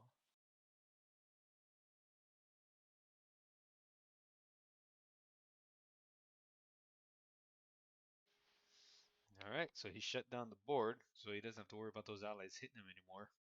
But now he just needs to start getting his shrouds, and this is even where I'd be okay with playing some bad Santas. I don't care if it gives draw to my opponent because you're gonna win the game. Decided to use the power, hero power, to play more things, probably more cards from it. No, Oh he didn't wow, use these resources. he had nothing to play. There we go. He's looking to close it out now. And it was, I think, Confluence of Fate working, these 2 cards that came. Wasn't it? Wow, yeah. It was the crippling and the Yeah. speed strike. Yeah, yeah. There we go. That's the game though. I mean, he has no way to prevent another shroud. So it looks like as long as as long as Philip doesn't get a location until turn 7, Anubis has a chance. Because once he gets the location, it seems like it's game over.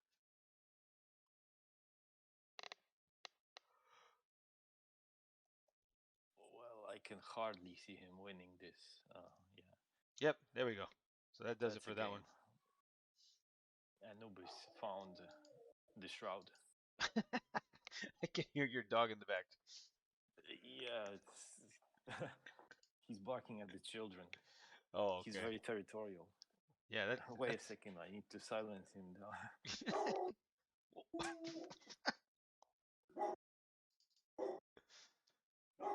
Okay, so we know that Leo, Barbarian's dog, eats children. So who knows what kind of man he is. Got vicious animals. And we're gonna check out Black E versus Majorgi. Good old dog versus dog battle. Nothing that would make Cat feel better than watching 2 dogs rip each other to pieces. I'm sure she's happy to see this.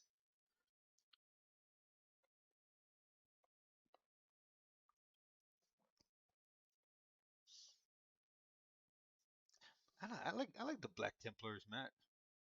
Rotham. It's the only time he's ever in a game these days anyway. So might as well put him on a mat. Why not? Black Templars is usually isn't it usually like the heavy metal looking one? So this is a custom mat, right? We had the turn 2. I don't know what the. Give me a minute. I don't know what the current.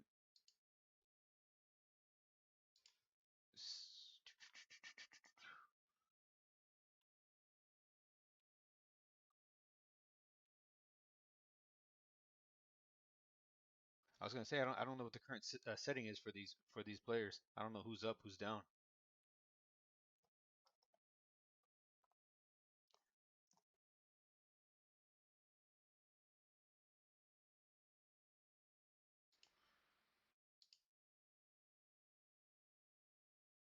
Oh, okay. They just started. Awesome.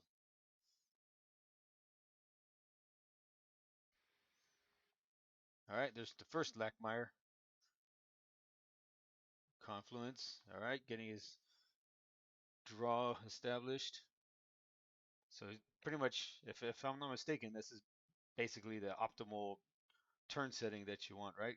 Turn 1, turn 2, Blood Moon, turn 3, location, profit, conf. God damn, that's a lot to do in one turn. Now that I'm running it through my head. Location, profit, confluence. That's too much stuff in one turn. What are you gonna do? You still need it. You still need to have it all in your hand, though, right? So even though it's a hell of a turn, oh, goodbye location. Pathfinder Machete 2, and Speed Strike. Wow. It seems like pretty optimal stuff for both of the players at this time.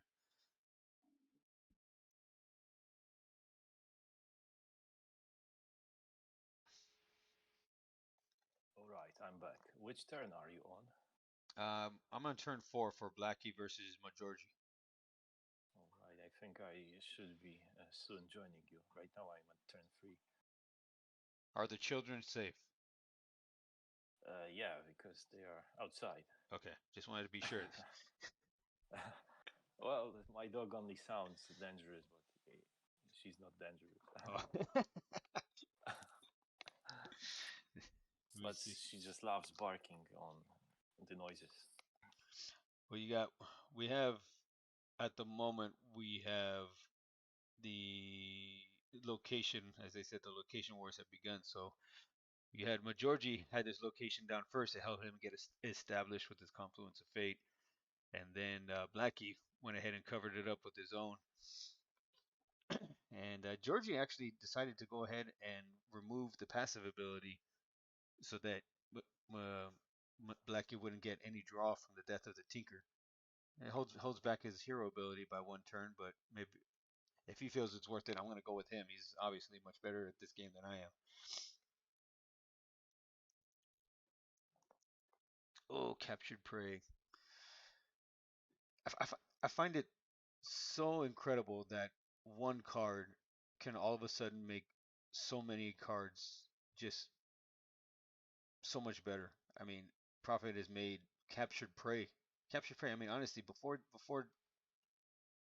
Prophet got tweaked around, I mean, when did you ever see Captured Prey? You almost never saw it. Never saw any play. Well, sometimes you did, but not that often.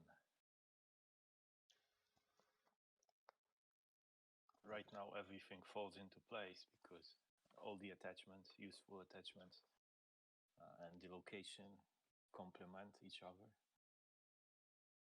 And we have another location played by Majorgi, or Mohorhe. Who knows? Who knows? I gotta ask him. How do we pronounce that name? Gotta send him the phonetics of it. The Den Mother is an interesting call too. It's another card that doesn't see much play.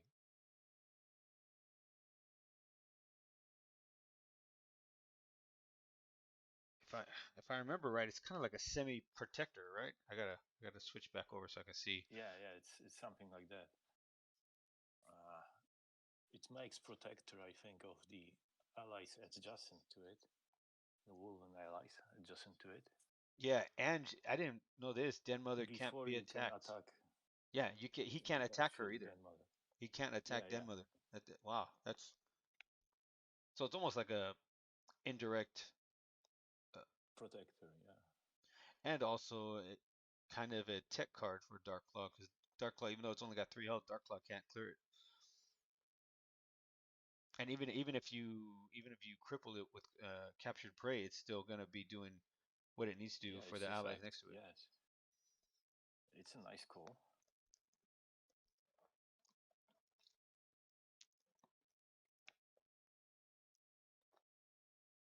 And Blackie is suffering now because he's unable to utilize the location. You know what? I'm gonna say it. I generally don't care for location cards, but in matchups like this, it does throw a lot more strategy into the games because you have to actually think a lot more about your sacrifices and about what you're doing because you cannot remove or you cannot simply sacrifice away your locations, because if your opponent plays one, you have to be ready to overtake that with your own. So it does give a lot more strategy and a lot more planning as well. As much as I hate to say it, because you just can't be you just can't be reckless with sacrificing away your extra copy anymore, especially now. So Why do you hate to say it? because I honestly just don't tend to enjoy the location aspect of the game personally. So Why not? is something about something being played for free that can have such a big swing. It's not really free. You're taking up your deck space for that. True, but when you get to play it, all you have to do is wait for the appropriate turn, and then there's nothing your opponent can truly do about it. And then to remove them, your opponent has to thin out their deck by putting in cards Yes, specifically but that. it's an interesting mechanic. Like it turns changes the setting that the game is played. I will What is give the it whole that it's idea about the locations? no, it's I like the idea, and it's just uh, play style or flavor wise for me, it's just not something that I enjoy, but I can see how it makes the game more interesting. So it's not like I'm saying get rid of them or we shouldn't have them. It's just not something that personally I'm a fan of. So like I wouldn't call for the eradication of them from the game. It's just not something that I would probably really utilize very often. And damn, that went really fast at the end. Yeah, that's a swarm. So the Den Mother is proving to be an interesting card in this matchup because Interesting meta call. yeah, because Blackie can do nothing about it. I mean, even if he captured praise, there's just it doesn't matter. That is very interesting. Well, we have Anubis and Philip up, but they are already 8 minutes in. So I don't think it's worth watching. yeah, It's already 8 minutes in. so we've seen some interesting stuff this time around. We've seen the Bane Bow again, who's always there, but that Den Mother call, and there was Yeah. a couple of other things that came up too. But I think that might be the one of the if he ends up winning this matchup, that might be the call of the meta call of the tournament, right? If he ends up winning this matchup and then advancing to beat Philip as well, and Den Mother is playing a pivotal role in that. I mean, would you have ever thought to put that card into your deck? They have begun their match. Let's go, because I know for sure I never would have thought to put that in. That's why he's in World Championship and not you. Yeah. Probably.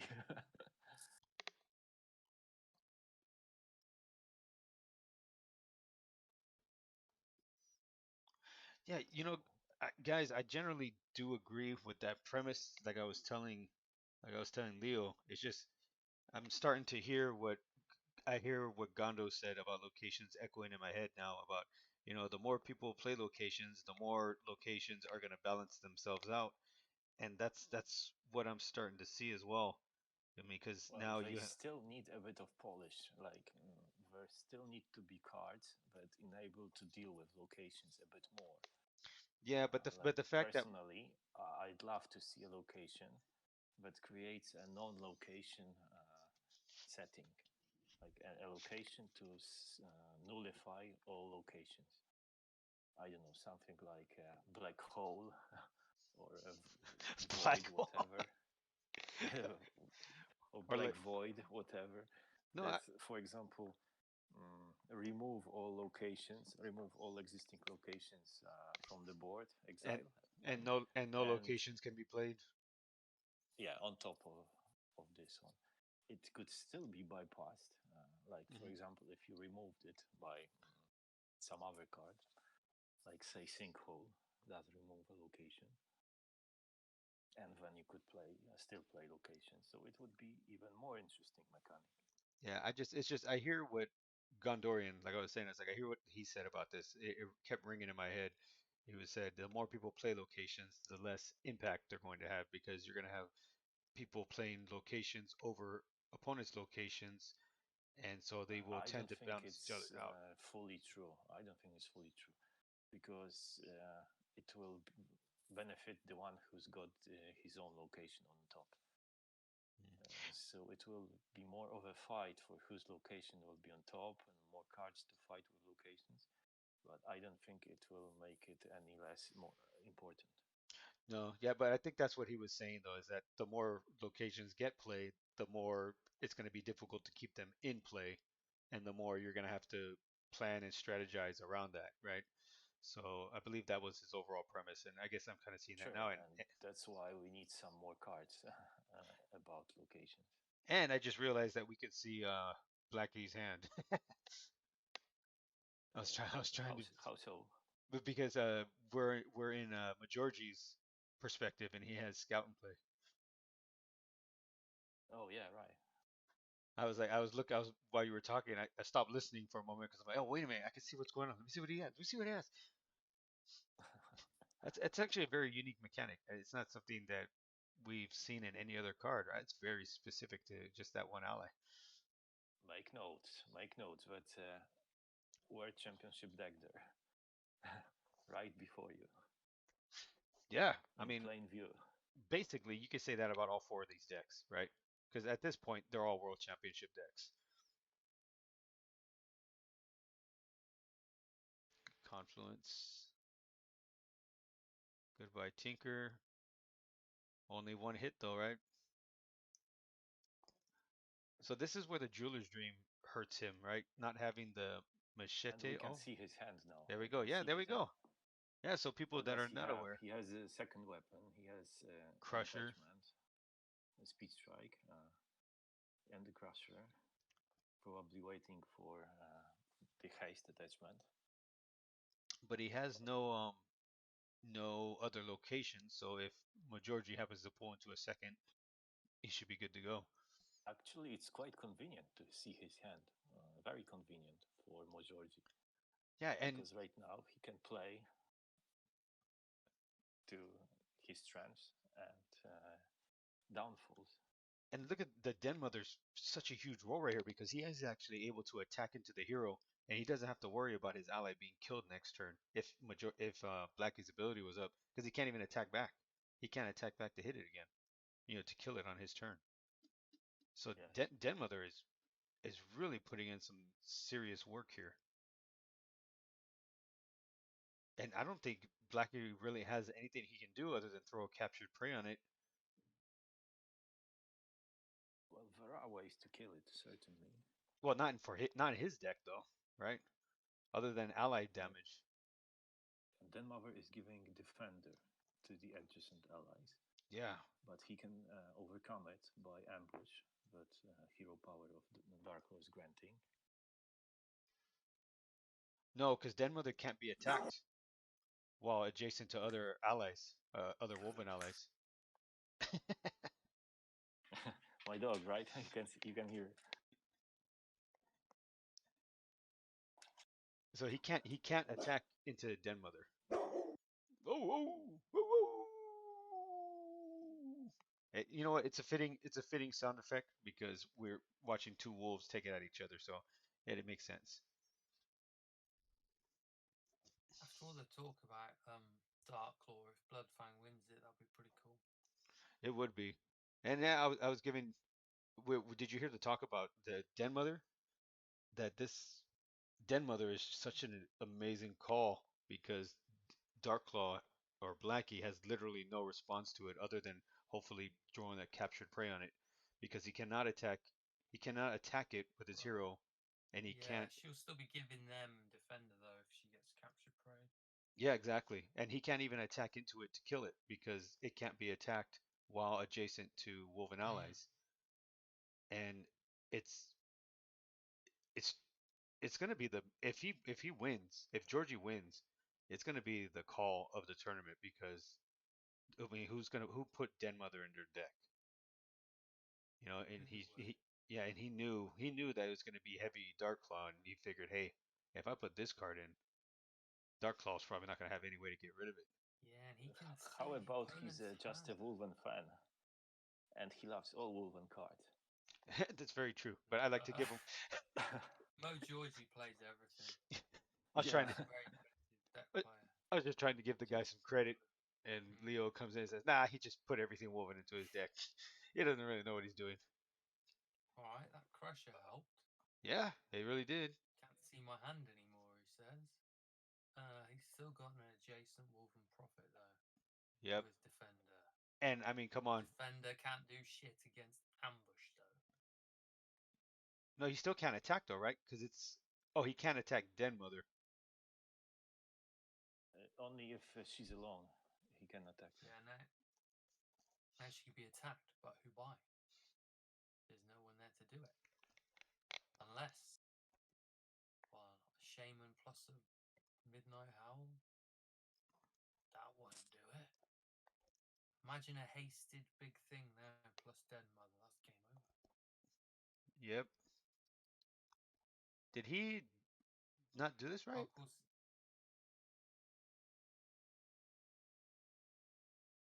No. I was.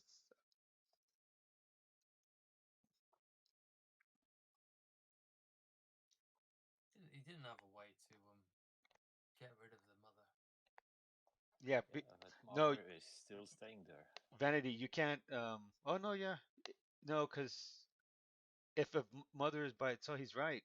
No, Vanity called it out because he should have attacked into the prophet with his tinker to kill it, and then he could have attacked into Den Mother with the weapon. So that was a big misplay there. That cost him the game because he could have taken out the ally with his ally. Oh, with Yeah. right.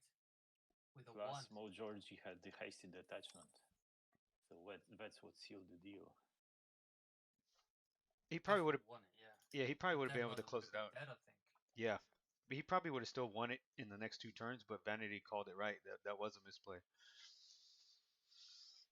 Wow, that's unfortunate. But it happens. It happens to everybody. Mo Georgie's what got 2 then? He's up 2-0. Yeah. Good call, Vanity. Good call. I didn't even notice that. Hollywood and Dead. What up, brother? First time I've seen you in here. You your player Shadow Error? If you are, Oh, what's yeah, your he's been around. Yeah? Oh, I didn't catch him Yeah, then. he's a big time player. I think he has a few different names. Hollywood up dead. Undead. Hello. So Philip W's in the semis as well. Wow, he 3-0'd Anubis, huh? Oh, that was the semis. Yeah, he's in the Oh, finals. yeah. We Right, got our he's in first the finals. finalist. Okay. I missed all that. Yeah, I was. So you were right, Mango. Yeah. That Baneville, everything needs to fall into place so that you can stand a chance against Darklaw. And it just never So- happened. Yeah, in theory you've got the tools, but everything needs to get into place. Yeah, I was. It's very hard to happen. I was telling Leo, it's like if you look at it on paper, games up, that Undead Banebo seems like he has everything he needs, right? He has a way to whittle down the weapons, even Sledgehammer with the Weevil. He has a way to empty out the graveyard with Death Collector, and he has a way to get rid of crippled allies with Sacklam. But even with all that, you just can't keep up because your allies are all low health, and Darklaw is able to kill them all with his 4-attack weapon. I think it's just happening too fast for him. Yeah. To recover. It's there was games where he was in it and winning in like turn 9, turn 10, and next 2-3 turns it was over for him. And he's missing the draw. The Banebo is missing the draw. Yeah, Darklaw because just has these better wolves options. These days have extremely good draw, like extremely good, and it's hard to keep up with that. Oh, 3-1. Okay, so he did and take with one. The resource cheating. 3 years. Nice. I've been playing since 2011, I think it was. 2012. Been playing a long damn time. Some off and on, leave, but I always end up finding my way back to this game. That's one thing about it. I've never gone back to any of the other ones though. Somehow. There's always beer waiting for you when you take a break. Yeah. Shadowware has outlived everything there, apart from Magic the Gathering, which you can never catch up with. Unless that dies, and then Shadowware is still going in 20 years. Yeah. Oh, look at that. 2 captured preys in his hand. So interesting. Yeah, That it's Yeah, but it's so wasn't nice we scout. can see his hand. Yeah. yeah, it It's so is. nice of Mo Georgie to allow us that opportunity. That's this very commentator friendly deck that he's brought here. Very It really generous. is. Wait a minute. I just realized Majorgi doesn't have a standard size deck either. He's upward, what is he at? 47 cards? So he's decided to go ahead and add a couple extra cards just I To mean, 'cause outlast, yeah. 48. It's 48 cards with hero. I just barely noticed that. I wasn't even paying attention to the card count. I just happened to look down right now and went, "Oh, wow, he's honestly It was going so smooth. He does usually go bigger. so he decided to get rid of 1 captured prey. He didn't want to get rid of a blood moon, a location, or the attachment removal of Which makes sense, I guess. yeah. Oh. Oh, you missed it. We didn't need this dog sound effects. We had our man Leo's dog giving it to us. Oh, right. Yeah. Look at that. And the Prophet bounces back again. That's pretty handy, that. It really is. But I was mentioning that to him too. I was like, it's funny because cards like Midnight Howl, cards like Captured Prey, they almost saw no play. And then Leo pointed out, he goes, yeah, but one change to Prophet, and all of a sudden these cards are everywhere. It's amazing how one card can all of a sudden make everything so much more different.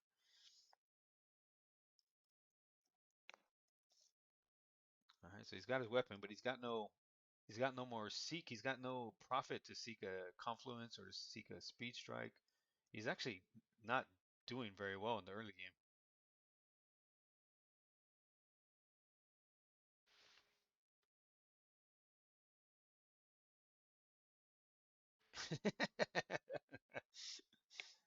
Steadfast, huh? That would be interesting. Oh, will to fight on the Crusher. Damn. Yeah, and that's another thing I don't like about these hastened wolves. That there is so many attachments that allow haste for them, and then they can hit really hard, like the Crusher can. Yeah. And Prophet can fetch those attachments really easily, super easily. Yeah, so that's one of the suggestions, right? Was to say if you don't control a attachment, then it just stays at the top of your deck. You don't get to draw it. Yes, because it's too much, definitely too much, with such strength. Oh wow. Becomes even more contrived then, doesn't it? That wording. I mean, with Blood Moon, it wouldn't matter because you would still be able to get it the next turn, but it does slow it down some, so it doesn't feel as overbearing. Yeah. I feel like this is over, to be honest. I mean, who cares? You attack with the Crusher. You lose the Crusher to the retaliation just so you can get the 7 damage in, right? I mean, Yeah, you want to chip away at him because what else is going to happen? How's he going to get back from 7? yeah, Well, maybe he hates to see Wolven dying. no. Well, this could be the end. Ooh. Gosh. Midnight Howl for the win. It's nice to see the Crusher putting in work because I've got a big poster of that. Oh my! Wait a minute. Owned to death That was in 6 turns. yeah. So we had the horror. I think the sound effect of this World Championship. They're finished. 3-0. No, the It's third one's going Black. very fast. Oh wow! Holy crap! That was incredibly Got a fast. finalist then. That's it? Oh, that's Philip it. and Mo Georgie. We have an all Woven finals. So what's the takeaway? Get yourself a Brax soldier next time. a Brax soldier and actually, yeah, Brax Millennium Soldier would have done it, right? What, Not Wolven really. deck? He dies too easily also. Yeah, He's easy 3/6. to overcome with like what's it called? Torn apart, I guess, or the totem. Does Georgie carry Does he run Torn Apart? Because that would be a good way to get rid of Den Mother. Because right now I'm thinking about the next matchup, and it's like Den Mother. That's going to be disgustingly ridiculous for him to get rid of. Because he doesn't have a weapon to attack into it to kill it. He doesn't have. I mean, all he has is basically ally-based damage, right? So what can he do for Den Mother? Yeah, but it's Mo Who- Georgie that's got Den Mother. Oh yeah, sorry, the other way around for Philip. Sorry. Yeah, so Majorgi just got 3-0 against Darklaw. Now he's facing another Darklaw in the final, albeit a different player. How much from different RS. are these Dark Claws though? Blackie and Philip are. Very, I think that They are pretty pace on similar. the free ally I is guess. really amazing.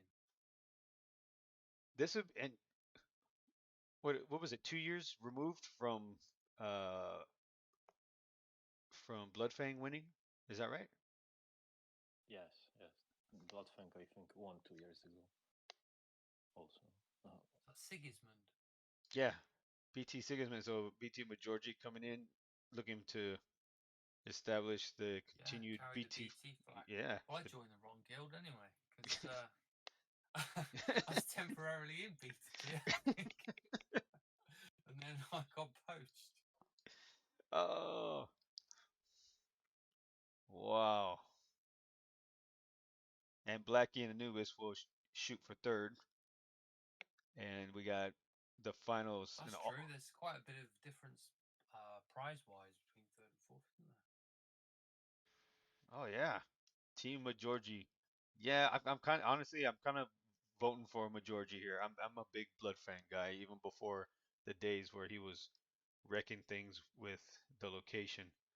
And I honestly like it because I mean, to be honest, yeah, it's like like Leo said, pwn to the face, 6 turns. But I mean, you still have to have the location, you still have to have the crusher, and you still have to have the hasted attachments. So it's like you still have to have those pieces together. And I mean, I've seen the deck fall apart times as well because it just doesn't have those pieces to get the finishing blows in. And it's a unique archetype, right? It's not something you really saw before. And I mean, Bloodfang always suffers with getting direct damage in, and now it has that opportunity to deal the direct damage. So I don't know. I I enjoy seeing the players in this game because they always come up with something new and some new way to make heroes that before seemed lacking. All of a sudden, it's like, wow, this is actually a good hero to play now because one of the longtime players or new players happen to come across something and make it work.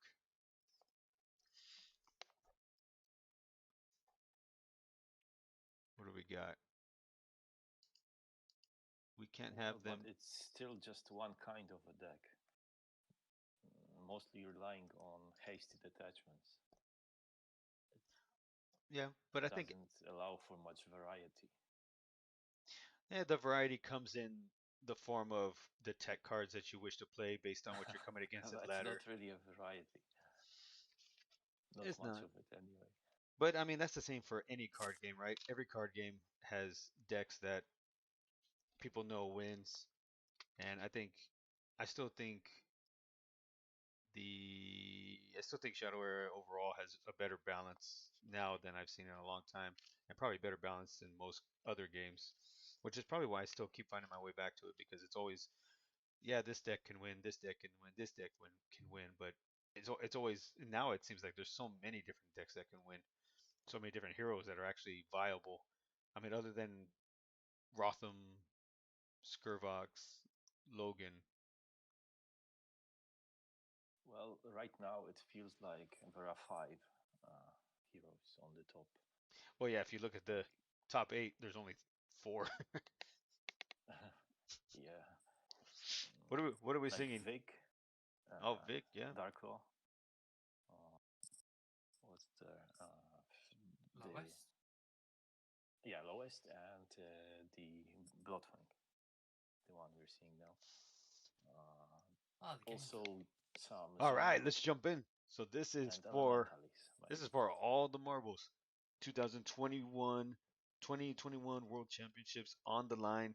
We have BT Majorgi carrying the Bloodfang flag, bringing in the Black Templars Guild. We got RS Philip W from Rising Sun, if I remember correctly, coming with Dark Claw. He's been playing this on ladder a lot. So I think both of these players have actually been kind of playing these decks they're playing at the moment quite a bit. So it's not a surprise to see them take them this far. And we even got King Rotham on the playmat. Yeah, that's the only way he makes it into a game these days. So far, yeah, unfortunately. All right, so what are your predictions here? I think the Den Mother is gonna, if it comes Show up. out, yeah, if it comes out, I feel like that's gonna pretty much establish a win. I feel like she's gonna show up some time in the game. Shows her ugly face. Okay, looks aren't everything, Leo. Okay, Yeah, Say- she's say got to again? work out. it's her person. She's not that bad. Just kidding. I actually quite like her art. I'm sure she has a great personality. Yeah.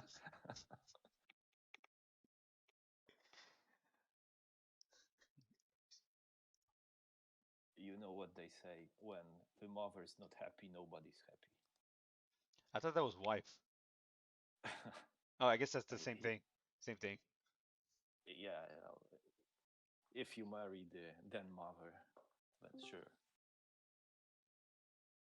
I just heard a Oh, batong. Cass is back.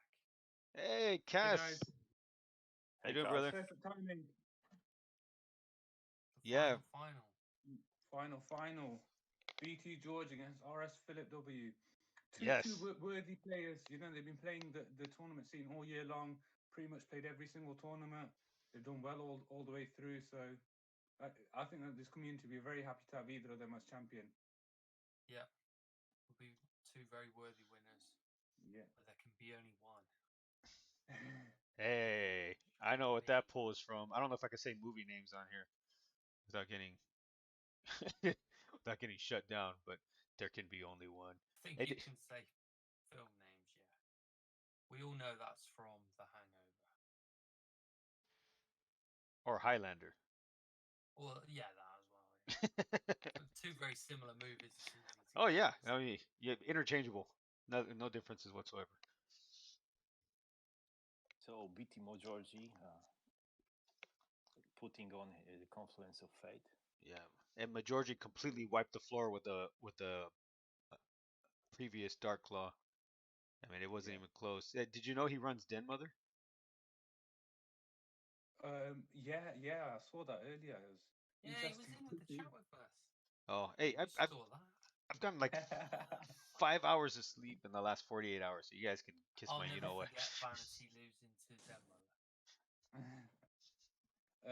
That Dark Claw had to use a double boosted attack up to get rid of that profit. That seems like a lot of energy wasted on that little ally. He was quite resilient though, wasn't he? Yeah, He was yeah, going that to was stick on yeah. board and possibly get joined by a Den Mother at some point. Yeah, but look now, you got 3 allies, Jesus. including 2 big Wow. ones. Yeah. That And the others, the Halfang doesn't have defender. yeah, I was gonna Those say, allies- would you want to have played Den Don't- Mother first?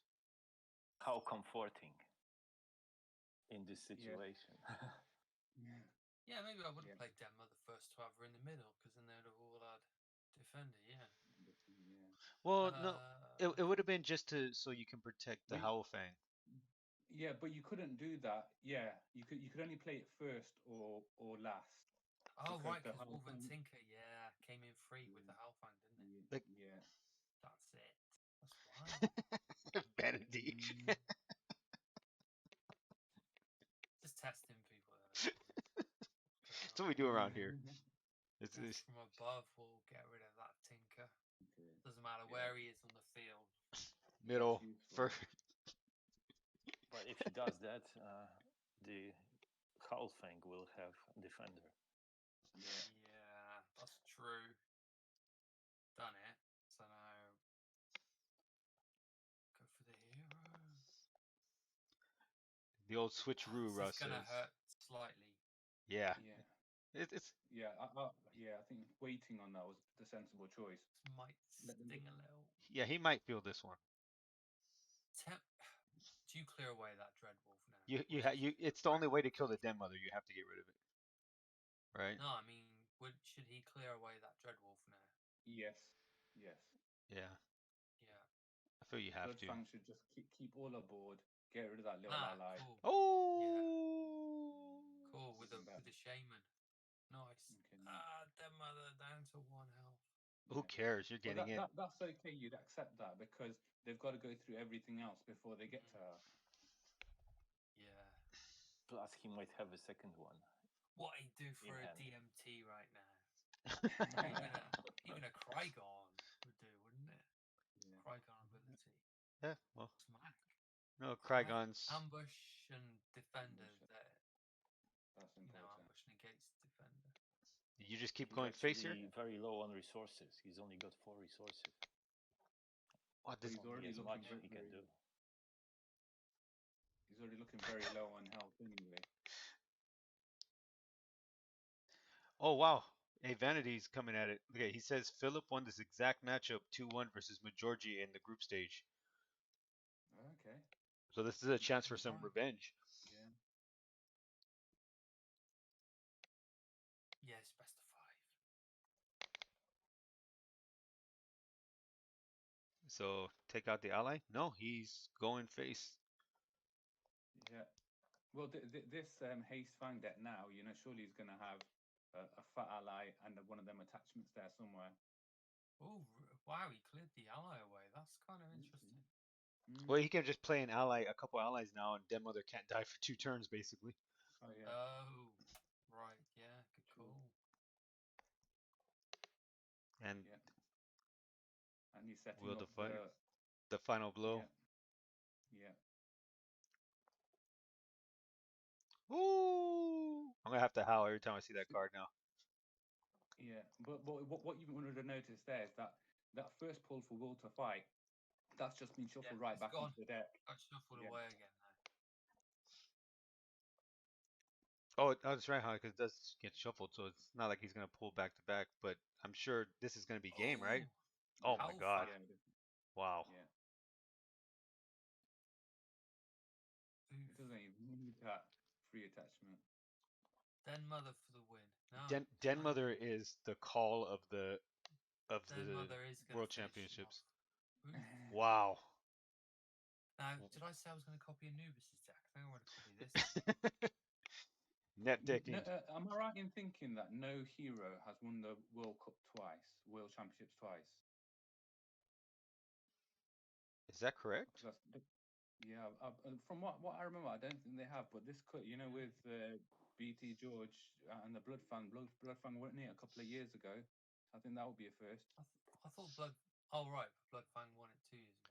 Yeah, that's what he's saying. This would be the first time one hero has 2 championships to their name, right? You reckon? I'm sure that. Yeah. Because you had Zana first, and then Zaladar. Gwen won one. Gwen won it. Which one? Yeah, A1 Eclipse. Oh, that's right. I remember hearing about that. I didn't watch it.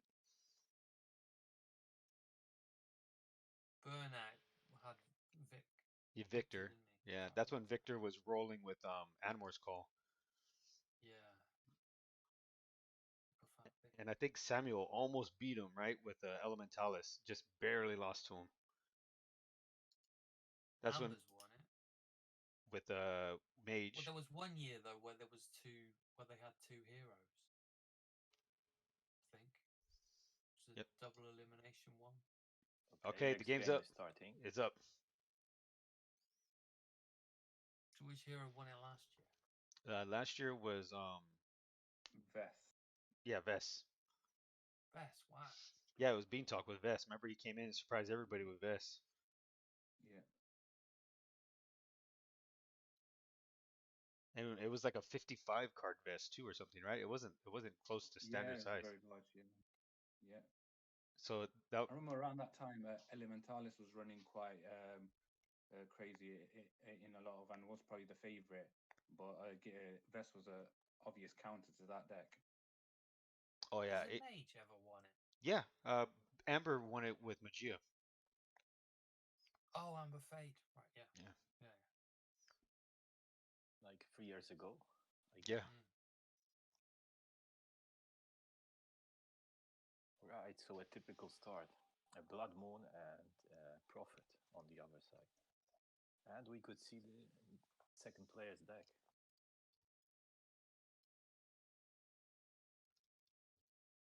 Thanks to generosity of Mojorji.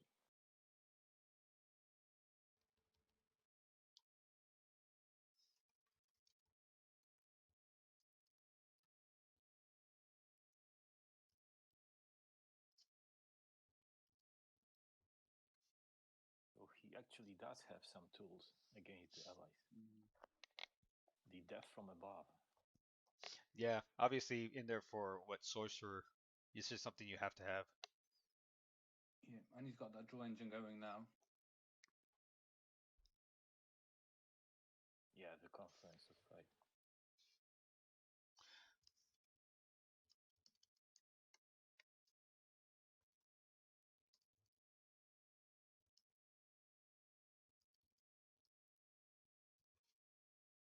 And Mojorji answers with Eye of Dark Forest. At least preparing it for the future.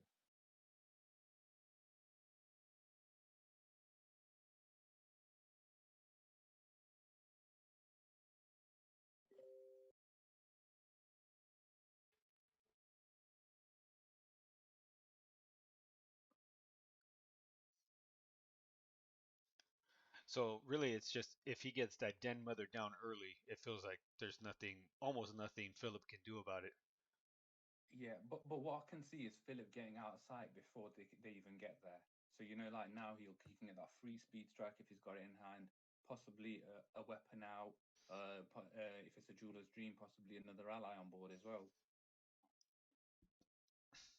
So it comes down to the start. If he doesn't have Yeah. the perfect start, he allows Bloodfang to get into his mid game, and then it's over. Yeah, so Well, we can see it's that not speed really strike that mid game. Can pretty fast get allies out, and then Darko will have problems. Big problems. With the what is that stupid item called again? Dark Forest. Dark Forest allows Bloodfang to have somewhat of a slow start, right? Because he can still come in hard. Recover, yeah. Yeah. Yeah, and then once he gets up to that 6 resources, he can have a heavyweight attack every single turn. Yeah, and he can basically clear the board every turn, right? Because all of Phil's cards are going to be 3 cost or less, and he doesn't even get the he doesn't get to recycle his Tinker or his Prophet, depending on which one gets removed. Mm. I think in 1 or 2 turns he's gonna start an onslaught, the Bloodfang, Yeah, like a real onslaught. Yeah, it's gonna be Huge rough. allies. It's gonna be difficult. As Vanity said during the last game, he said this is a massacre. Oh, okay. Just doesn't want to keep any allies on the board for him. Also, what the great thing that he's doing this matchup that he wasn't able to in the last match is that he's still conserving that shadow energy. So if there's a troubling ally on board, Yes, or it a big could fat be ally, his yeah. chance, yeah. So some smart play there. But that speed strike is still missing, and that's the key play right now. Yeah, and if he does drop a buffed up, oh wow, that's the first time I saw him play that card. Okay. Ooh, he's gonna take a card. I was going to say it's just to buy time, but it's not going to stay anymore on the board with Midnight Howl. But he just Yeah. took 2 cards from his opponent. That's the first time I've ever seen that. Very Maybe he innovative. thought they are worthy. Yeah, utilizing the artifact to be able to attack twice and draw twice. What do you think? What would the chances be that he stole 2 crushers from Speed Phil? strikes. Yeah, but here we go. Here comes that speed strike now. Oh. The Prophet's come on board. Speed strike is in, and now DC is in business. I wonder what did he get? What are these two cards? Yeah. Or if one of them is a location, that could be a turning point as well. Mm. Because that would mean that he gets a net gain of 2 locations in his deck. Yeah.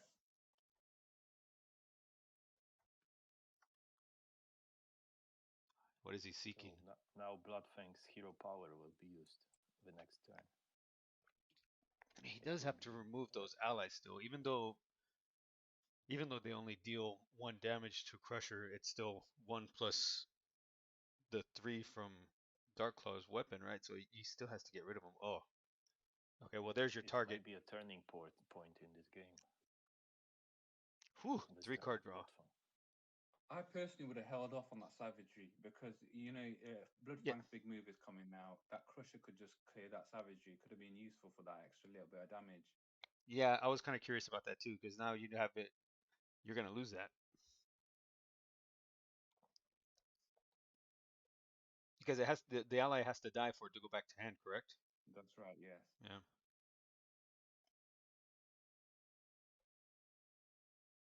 Okay, so that Or card. maybe he's thought about it. Yeah. So one of the stolen maybe cards thought was worthless to him. He decided to sacrifice it. Maybe a Blood Moon. That's the ultimate insult when you steal someone's card and then just sack it. You're like, "Oh, this card's And trash." now we see what the other Okay. player has in store. So he has another location in hand, so he's holding that to make sure just in case. And the Another Dreadwolf. weapon. A machete's the better weapon for double hits as well. Yep. So he's got that ready. So what is he gonna take? Yep. All right. And then does he not have a Crusher?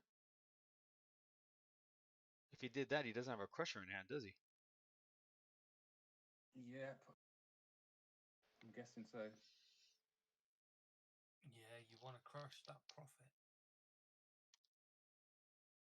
Or is he wondering whether to play a demo? Oh wow.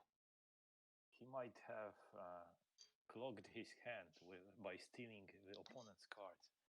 And then he didn't get his worthy cards of his own. Yeah, but Mo George has played this deck a lot. He's took it to a lot of tournaments recently, and he's done very well with it. He must kind of know what he's planning. He must have a plan in there. He's got a full hand, and not to use that ability makes me think that he's up to. Yeah, unfortunately we can't see his hand as much as we can see Phillips. Okay, so there goes the ally.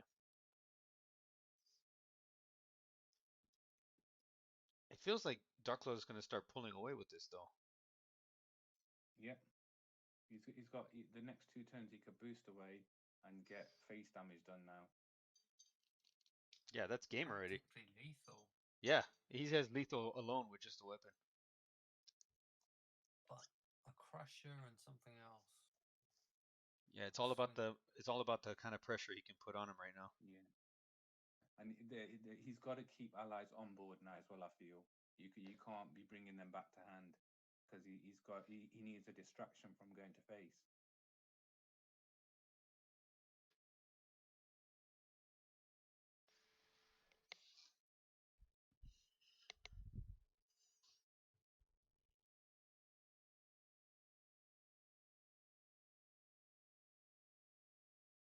He can get out a Crusher and a Den Mother. He's asking a lot, but didn't he do that in another game? Well, Yeah, previous game he had them both there.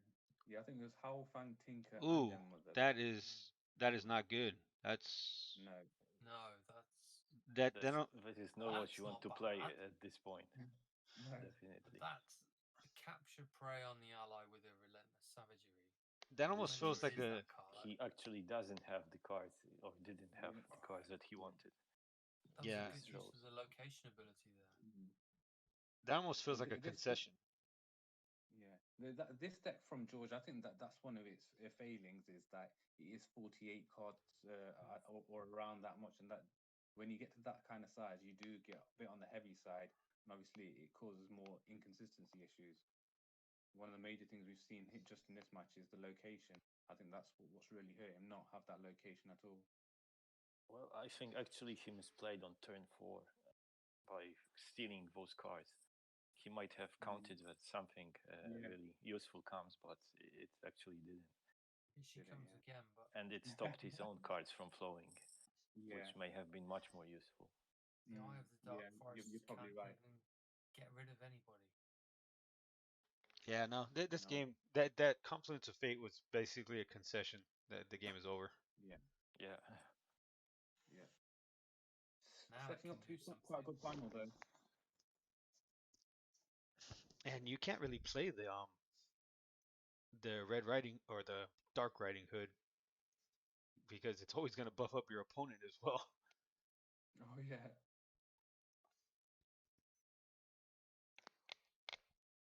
Scout's not gonna do anything. Last peek into the cards. All right, Of so that's a opponent. 1-1 then. Yep. What I did just see in Philip's hand there was a Lithium Sledgehammer. Yeah. Which is So interesting. he does have one. Yeah. So that's the first game that Majorgi has lost to a Dark Claw in the last 6 games. There is a question in general, global chat of game. Is someone recording it so we can watch it later? Yes. You want to type? I don't want to type that. Tell them yes. I'm gonna have All it. right, so it's being recorded, right? Yeah, I'm recording it. Yeah. Yeah. I have You've got to the. create a highlight of it, then you something like Yeah, that. you do. Yeah, you do. You have to create a highlight too. I'll probably break it down into 3 pieces each because it's like 3 and 4 hours. So I'll probably do like an Is it hour a recording piece. onto your computer as well with OBS? Yeah, I got it streaming and recording, and it's saved to a file on my Nice. desktop. So I have the day Very, one, very nice. and I think it'll stay on the Twitch for like a week or a couple weeks. 2 weeks, yeah. Yeah, and then I'll upload it to YouTube piece by piece. So it'll. One of these guys will go down in history and be immortalized and be Yeah. watched forever on YouTube. While YouTube still exists until the replacement for YouTube arrives. Whatever that may be. I don't want to type in the general chat because it takes up a lot of the screen. But if you could just tell them that there'll be a link in the World Championship on the forums that they can check out. That'll send them to my channels. This way they can view it if they want to. Oh, I see. Well, I yeah, already there's wrote them, but exceptions in there, yeah. it will be available to watch when it's finished. Here we go. Game 3. I'm sitting here watching Shadow Eris, sniffing and drinking some Blue Label. Some what? Johnny Walker Blue Label. Ooh, Yeah. that's the way to start off the day properly. Bit of Shadow Era, a bit of booze. It's already 8 a.m. here. It's all right. That's late. the sun is out. This was my birthday present to myself, so. Happy birthday to you. Yeah, When was it your birthday? Last month. Oh, right. Ages ago. I'll take that back. Yeah. That's old news. Undeserving. Next time you'll get one. You guys haven't tried it. If you're whiskey like lovers, you gotta at least try Blue Label once. Pretty good stuff. I should get product placement for that. Yeah. I'm a Dr. Pepper man. The only thing I do with Dr. Pepper is drop it while I'm driving my forklift at work. Done it once. All right, what do we got So here? we have a profit duel Yep. on the board. No Blood Moon on one side though. Let's see if he plays the Blood Moon, or he does something better like Location into Confluence of Fate. Nope, a Woven Tinker instead. So another not so optimal start for Majorgi here. Yeah. Philip is looking quite good though. He's got his Why not? confidence. Well, it's not bad to start with Tinker because he gives you a card when he dies. Yeah, but I think what you want is that turn 2 profit into a turn 3 with Location Confluence, right? That's kind of what you're shooting for. Yeah, that's ideal. Yeah, but you can always count for it when you have 48 cards. Yeah. Didn't kill the Tinker because You know, he's killing him this way. Killing both. of Yeah, them. and the funny thing is that they usually use some ability cards to kill the prophet because he has so much health, like 4 health. It's not easy to kill him, so players need to resort to What's hap- abilities. Yeah. What's happened here is Philip, because he's got the blood moon on and he's got his draw ticking away. He didn't feel the need to drop confluence. He's got that in hand. He's already pulled it, but he's not decided not to use it yet. Yeah, clear that board first. And you know, you guys keep talking garbage about a 48 card deck. It's like you've never heard of this guy, Shadow Man. Everyone's heard of Shadow Man with his 80 card Gar. And until we reduced, the max used to be 120 and he played 120 card deck, didn't he? He still had the same results. he he is an outlier. He definitely is. And he was Actually, he may have done better with 120 than 80. we nerfed him by 25%. We nerfed him by 25%. He's still in top 5 in score and rating.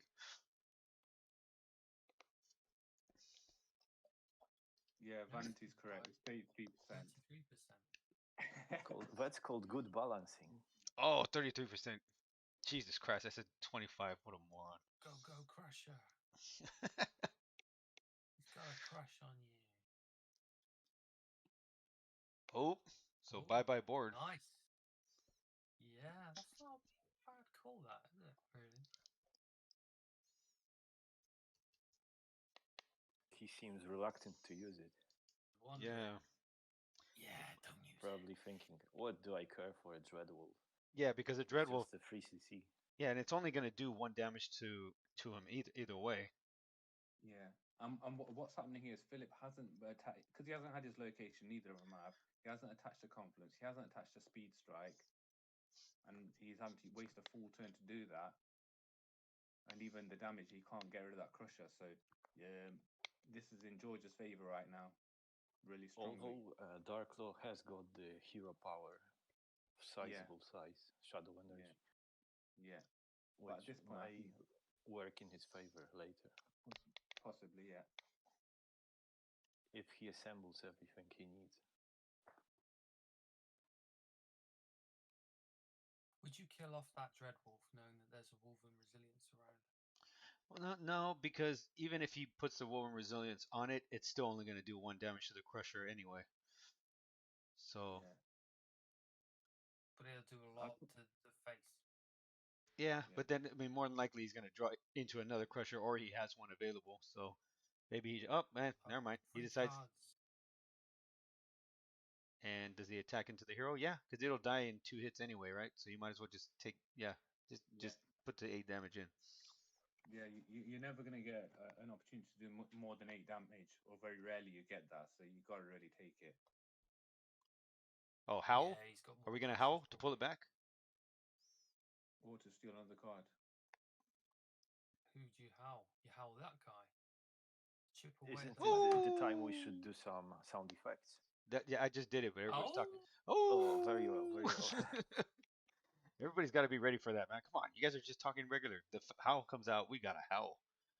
We should How make it. about the whining sound of a wolf when he gets hurt? Oh, when he. So what? 2 of us have to do the howl, and 2 of us have to do the the yip. I don't know what that sounds like. What? Something like Yeah. maybe. Yeah. All right. This. Okay. Friday Dreadwolf is coming down. Me and Ian will do the howl, and Leo and Cass can do the.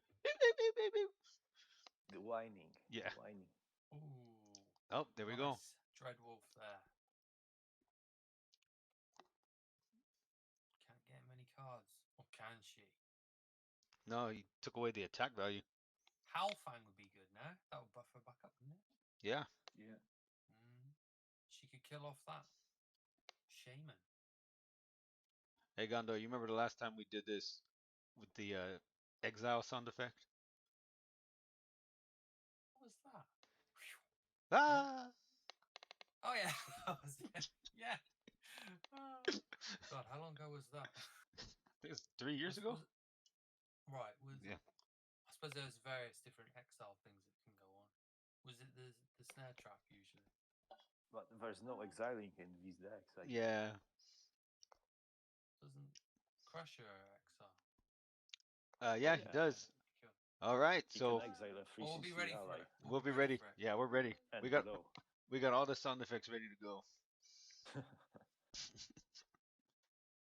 Right, who'd you put that on? Oh no, it's not in his hand yet. Now it is. Right. Riding Hood's back in the game.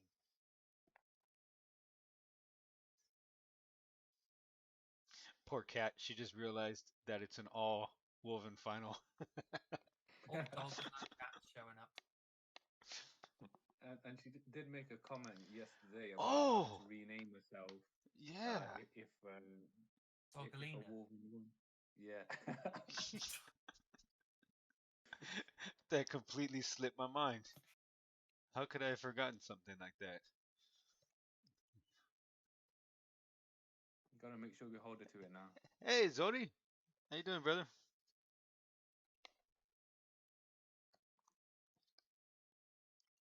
Oh my God, Ross. Ross. Somebody kick him out of here.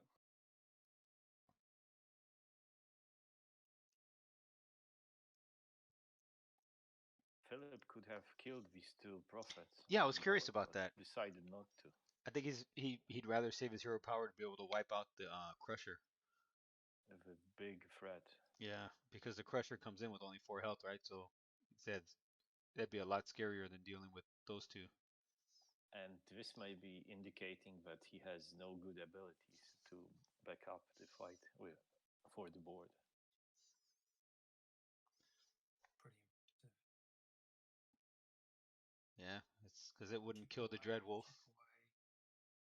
Oh my God, yeah, he's in like 2 turns of. He's gonna wait. Okay, be ready. At least for the house sound effect, because we see it. Well, it's kind of Oh! Okay, there we Won't go. it be too much for the Catalina? Yeah, it'd be too bad. This is the worst year in my shower years. Dogs have taken over the. Yep. Couldn't have had it any So better way. Crusher plus or a mother plus the Midnight Howl. Wow, Still just not gonna be enough. profits everywhere. Got 4 profits on the field right now. Ah, loads of profit. That's good. There you go, We like speed strength. Finally get Shadow Era to be Yeah, man. profitable. Oh, man, I gotta make a highlight with just bad puns.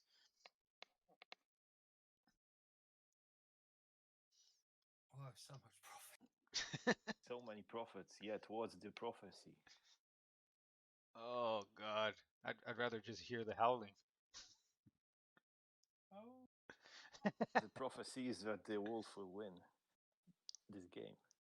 The wolf. Will it be And the the old championship. school Wolven, or will it be the newer one? I say newer. So I think Bloodfang's still been around about 7 years or something. We're not trying to make. getting board back was important there. It means that George probably can't finish off this turn.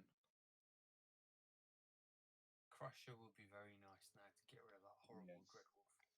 Yeah. But he's doing You a lot can of even thinking. haste him in if he's got. Yeah.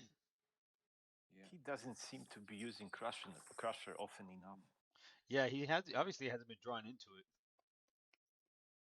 Maybe he has too few.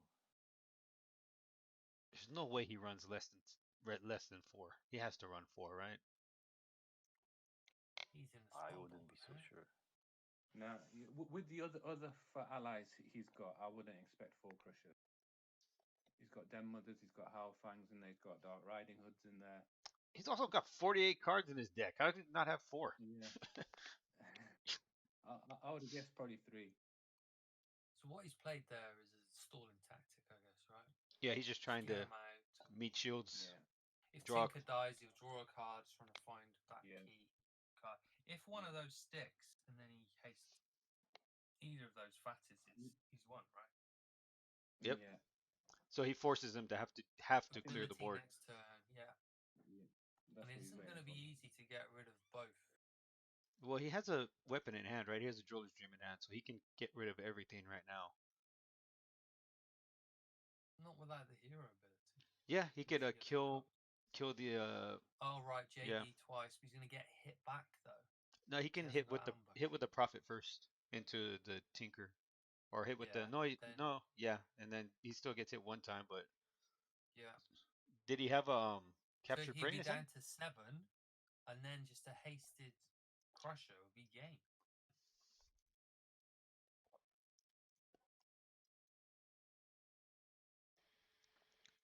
So you Oh, leave he's the got tinker on captured the prey board, and again. you'll still get him. No, he's bringing captured prey, and I Yeah. think the resilience has already been used up. So, or even India.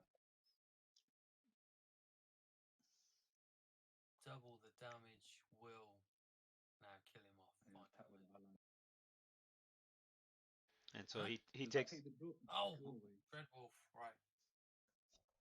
Oh, Okay, so he was able to save his HP in the end. Yeah. That was actually a really good turn. Able to save Well himself. done, Mr. Yeah. Non-foil prophet. Yeah, but this looks like it's going to be the deciding turn now. This next one. Do you think Bloodfang may want to go for the face? Oh, here it comes. Ah! Clearing that. That's Yeah, not enough, though. Yeah. That is enough. Yeah. Oh! Saw that coming. Oh! That's usually what I how forgot to these go, Bloodfangs "Ah!" want to finish. No, Forgot to do the exile sound effect. no, I did. I did it. Oh, I thought that was a howl. Ow! Wee. Oh! We definitely woo! need sound effects in this game. Oh yeah, I'm ready. More are being added, aren't they? I wonder which ones Carl's doing. I'm ready to provide my exile and howl effect at no charge, no royalties. Ah! So 2-1 then. Yeah, 2-1. They Vanity. He says fun and interactive gameplay. You don't get top notch quality streaming like this. There was a lot of back and forth there. He's being sarcastic, and I'll dispute that. So we are 2-1 for Majorgy then. So he's one game away. This could potentially be the last game of 2021 or 2020. Could be the last game of 2021. After this, Carl turns the servers off. That's your lot for the year. All That's hey, it. what better way would it be to go out, right? An all woven finals. Yep, that's Like- it. Been waiting for this day.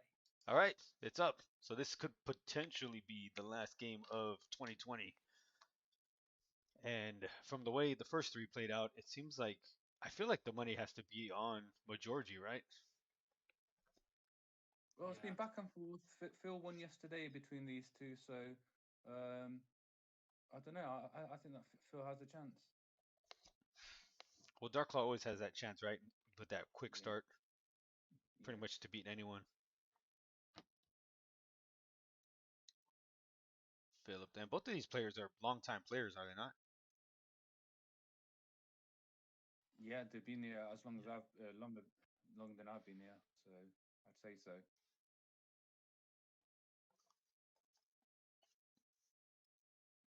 So Alright. what's the prophecy? The prophecy is Confluence of Fate. We'll be seeing next. Yeah, it's just a matter of locations, right? It seemed like locations didn't really show up too much in the last game. What was there only 2 played?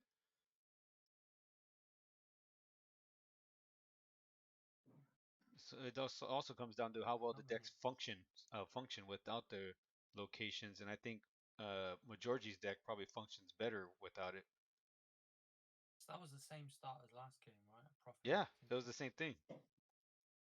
Yeah, you say that about George's deck, but it's Philip that's actually compromised his deck a little bit and decided to put Jeweler's Dream back in there to sort of counteract not having the location. So So it's probably a wash, both in the same situation. yeah, Oh, wow, he's getting some. really filling out the board now. Yeah, he's got like Yeah. a rush going on here. yeah, and even with that ability coming soon as well. So Philip really needs to get a handle on them allies. Oh, Got his own howl. Take out DRH. yeah, he had to he couldn't play. He couldn't afford to play anything else than that, right? He had to get rid of that damage. That was way too much. Confluence. Wow, this And is. it was the most dangerous ally. I think because, this is. He's really got Philip on his heels right now. This feels really bad. Snowball. Yeah, Yeah. because next turn, if he has a Crusher in hand too, it's gonna get really bad for him, really fast. So a location plus a machete, he could get rid of both of those guys. Yeah. But he's going to be staring down a Bloodfang ability next turn. If he had a location, I'm guessing it would have been out in the previous turns.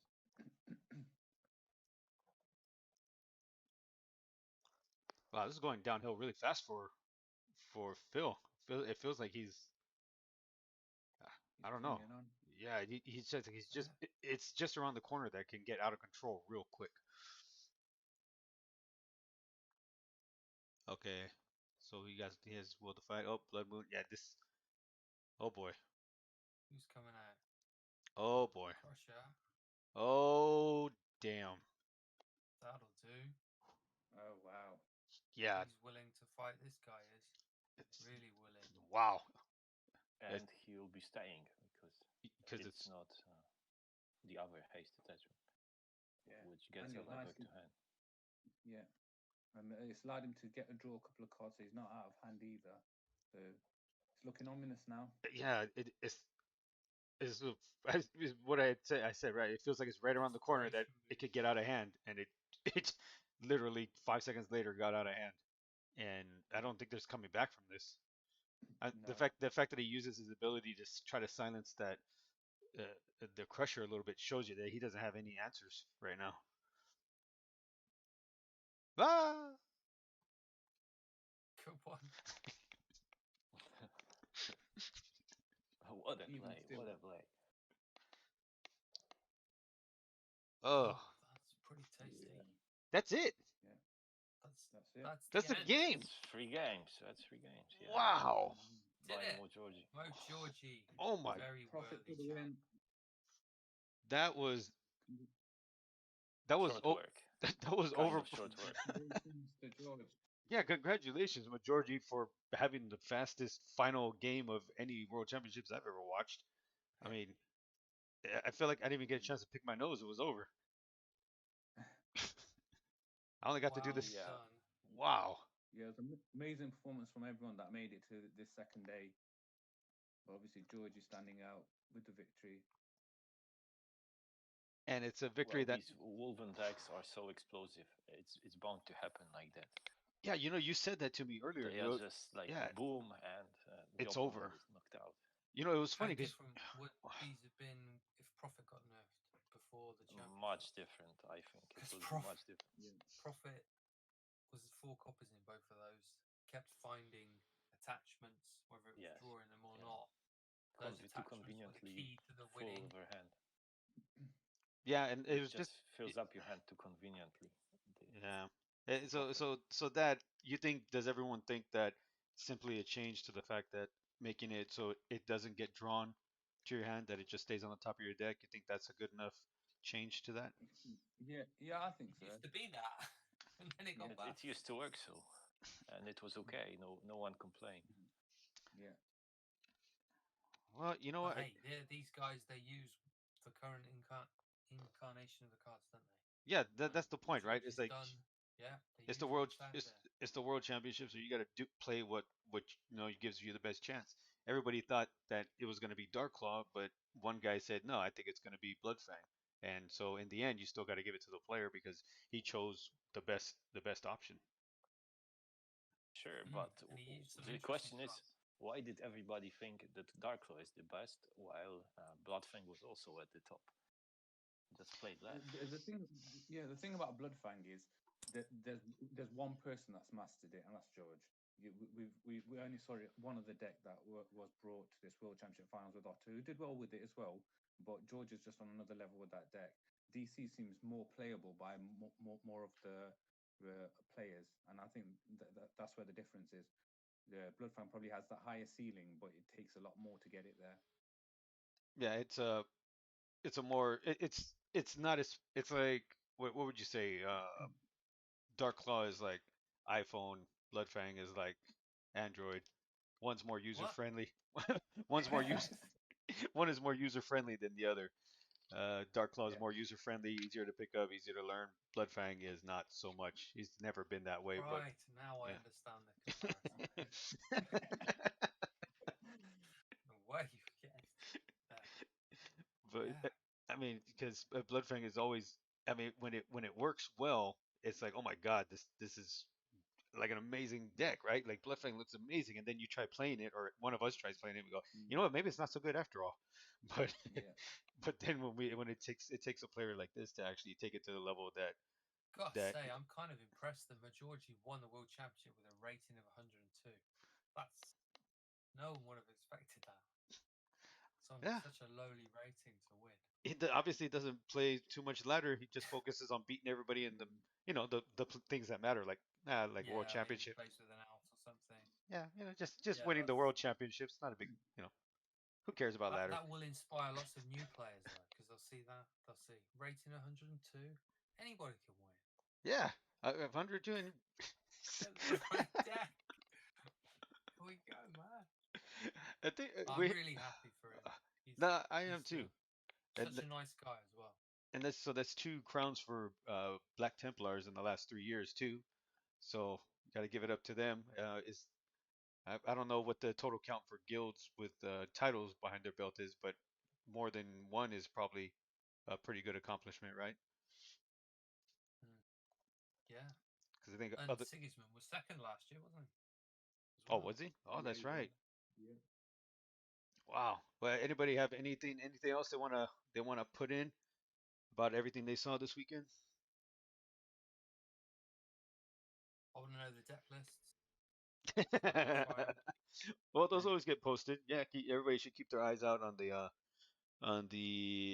forums. There'll be a post with the deck list. There always is.